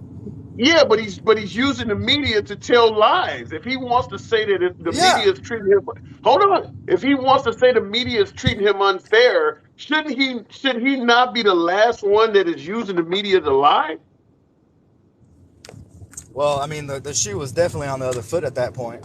I mean, he wasn't running for office. That was Yeah, but if you're Barack going to be, Obama at the wait a time. minute, hold on. If you're going to be critical about people using the media to be dishonest, it shouldn't matter if they're president or not. Being a liar is being a liar. Okay, you say, well, he wasn't in office yet, so it's okay. He was using the media to his advantage to do something that was malicious. Well, he took a rumor that he had heard or somebody had heard, and there was a lot of people doing it back then. I mean, it wasn't just Trump. Yeah, It but didn't just come from Trump. but you're making excuses for bad behavior. You're admitting that it was No, no, wrong no, when no, it. no, You're admitting no, that it no, was no. wrong when it was done to Trump. Yeah. Okay, so it's wrong when he did it to others. All I'm saying is that map that you had back there is Right. possible because of this. That's what I'm saying. I'm not giving an excuse for Trump for his behavior. I'm just saying when you take on the media like this, and especially like somebody like Trump, that they have footage, they have hours and hours of footage of him talking. The famous grab him by the kitty cat. Right. That was you know if you listen my perspective, I'm just going to tell you my perspective because you can believe Sure. what you want to believe. Everybody's going to believe what they want to believe. I listened to the whole thing. He's actually defending the host that he's actually about to be interviewed by, because he did say that he went for her full tilt. He bought her furniture. He did this for her. He said, and Okay. most women, when you're a celebrity and when you're famous, what do they do? They let you come up to them and French kiss them, and they let you grab them by the, whatever. Yeah. If you Yeah. listen to the whole thing in context, I mean, he's actually saying that she You breaking didn't up. budge. Her. Okay. Oh, sorry about that. Hold No, up. go ahead. Keep going. I'm listening. No, Yeah, okay. no, he's just saying, that was my take out of it. I know a lot of people don't like that type of talk, but I mean, let's be honest. Do we not know women like that? Are there women Well, I mean, I get that what would you're go up to saying. a? I mean, I get what you're saying from that standpoint, but I don't know. The point I'm trying to make is that you're admitting that it's wrong to use the media and have an agenda and not be honest. But I'm pointing out that Trump was engaging in that same type of behavior. Yeah, absolutely. And the only one that really ran with it was probably Fox back then. I don't know. I wasn't really paying attention to media back then. Well, I'll rephrase that. I was on Barack Obama's side. I actually voted for Barack Obama in 2008. Okay. I did not vote in 2012, and I did not vote in 2016 because I didn't Okay. think that my actual vote mattered. Because when I believed when Barack was his campaign was about change, and nothing really changed. It was the exact same as Bush was in there. It was the exact same as all the rest of them were in there. So, I You mean, think that was you just think my opinion. you think Barack Obama's presidency was the same as George Bush? Now, what actually changed? I mean, we were still at war. We did actually more wars Universal under health Barack. care? That actually negatively impacted me and my family. So I Okay, wasn't but for that's that. you. That's you and your family. You asked what changed. I'm Yeah, I telling know, you. but I Yeah. wasn't. I'm not. I wasn't as political or as into this, or as I am currently. Okay. Does that Well, make sense? the point I'm trying to make is that you said that nothing is essentially was the same as the George Bush's campaign, and I'm giving you stuff. You're just saying you didn't agree with it. That's fine that you don't agree with it, but it's a huge change from George W. Bush.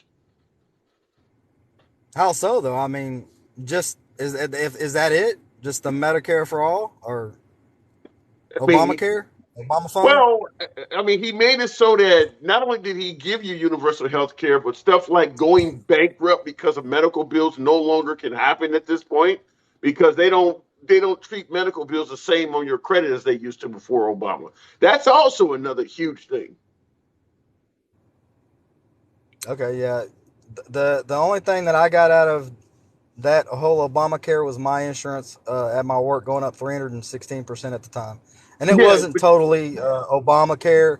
It was the company I worked for. You know, it was a combination of everything. I'm not totally blaming him for that. I'm just saying, you know, they all thought they were getting their slice of pie was getting smaller because of Obamacare. And also, Right. you know, we also got taxed more if we didn't take insurance, which at one point I couldn't afford my insurance at work. I think So, I mean, the proper statement you should have made is you didn't see any difference for you because you're talking right. about stuff that affected you, not the country as a whole. So for you, you didn't see any difference between Obama and George W. Bush. But policy wise, yeah, there's a whole lot of things that George Bush and Obama did that were different. Yeah, I mean, I can see how you're saying that, but Yeah. like I said, I wasn't. I like many Americans weren't into politics back then, and I Okay. think that Donald Trump and be it as negative as you want to. I mean, that's the reason why 80 something million voted for Biden, and then 75 million. That's the most we've had in a long time. I mean, 63 million only voted for Obama, and that was a record. You know, Yeah. so I mean, we had a big ass turnout, whether you hated him or you loved him. I mean, the 2020 elections, though, I doubt. I mean, we probably shouldn't hit those numbers again, but who knows? I mean, we all could be Well, wrong. if Trump is in the race again, I mean, you can be assured that MAGA is going to turn out in high numbers, and Trump haters are going to turn out. You may hit those numbers again because Trump is loved and hated to a very strong level. So yeah, you could I mean, I, potentially hit those. Go ahead. I think you're right, but I think there's a lot of emotions in voting, and like this red wave that was supposed to happen. Mhm. You know, Republicans kind of did it to themselves. I mean, they, you know, when the abortion law came out, and well, when Roe v. Wade got overturned, I think Right. that stifled any type. I mean, that motivated the opposite side. It didn't motivate the Republican or the conservative or whatever you want to call them side. So I don't. I think that was just fuel for their fire, and I think that I Well, I don't know. I gotta move it on, but one of the things I Yep. often have to push back on is when folks say people were voting with their emotions. While I agree people voted with their emotions, there is no denying that was the goal, was to mess with people's emotions. When you tell somebody fuck your feelings, you're trying to mess with their emotions. So I say this anytime I get someone on the right that says, "Do not vote with your emotions." My response is always, "Then don't play with people's emotions."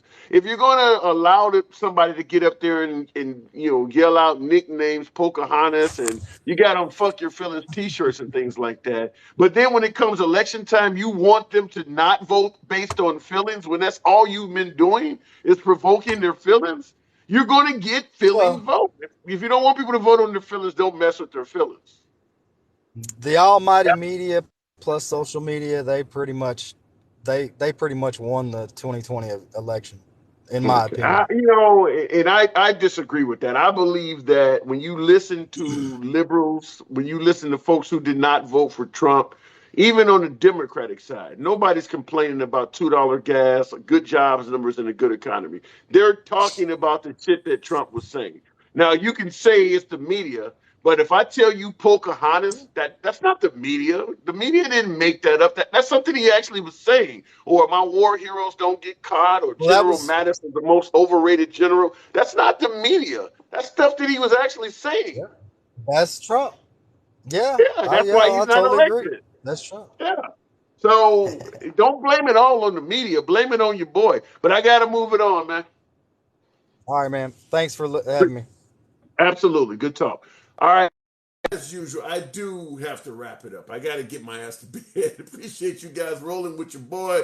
42,000 likes, 45 would have been very kind to you guys. As I always say, I don't ban, block, or censor anyone for their opinion. This is a MAGA friendly program. I will be on here tomorrow night. But nevertheless, yeah, I don't ban, block, or censor anyone. And you could be anywhere you want to be on social media. So the fact that you're rolling with your boy is always an honor. There are plenty of, if you like the echo chamber type stuff, There's plenty of right-wing pages you can go where everybody's wearing a red hat and criticizing liberals. There's plenty of liberal pages you can go. Everything liberal is gravy and everything Republican is horrible. Here, we try to maintain civilized dialogue between both sides because, like I always say, if we can do it here in this little tiny-ass corner of social media, they can do it in Washington. They're just not trying. So until tomorrow evening, you guys stay safe, stay politically involved, and I'll catch it in. 5, 4, 3. That's tomorrow, and that is it. Again. 5, 4, 3. That's tomorrow, and that is it for us today. And we will leave you with a... I can't do it. Okay. We'll do it live. Okay. We'll do it live. Fuck it. Do it live. I'll write it, and we'll do it live. Right. Fucking thing sucks. In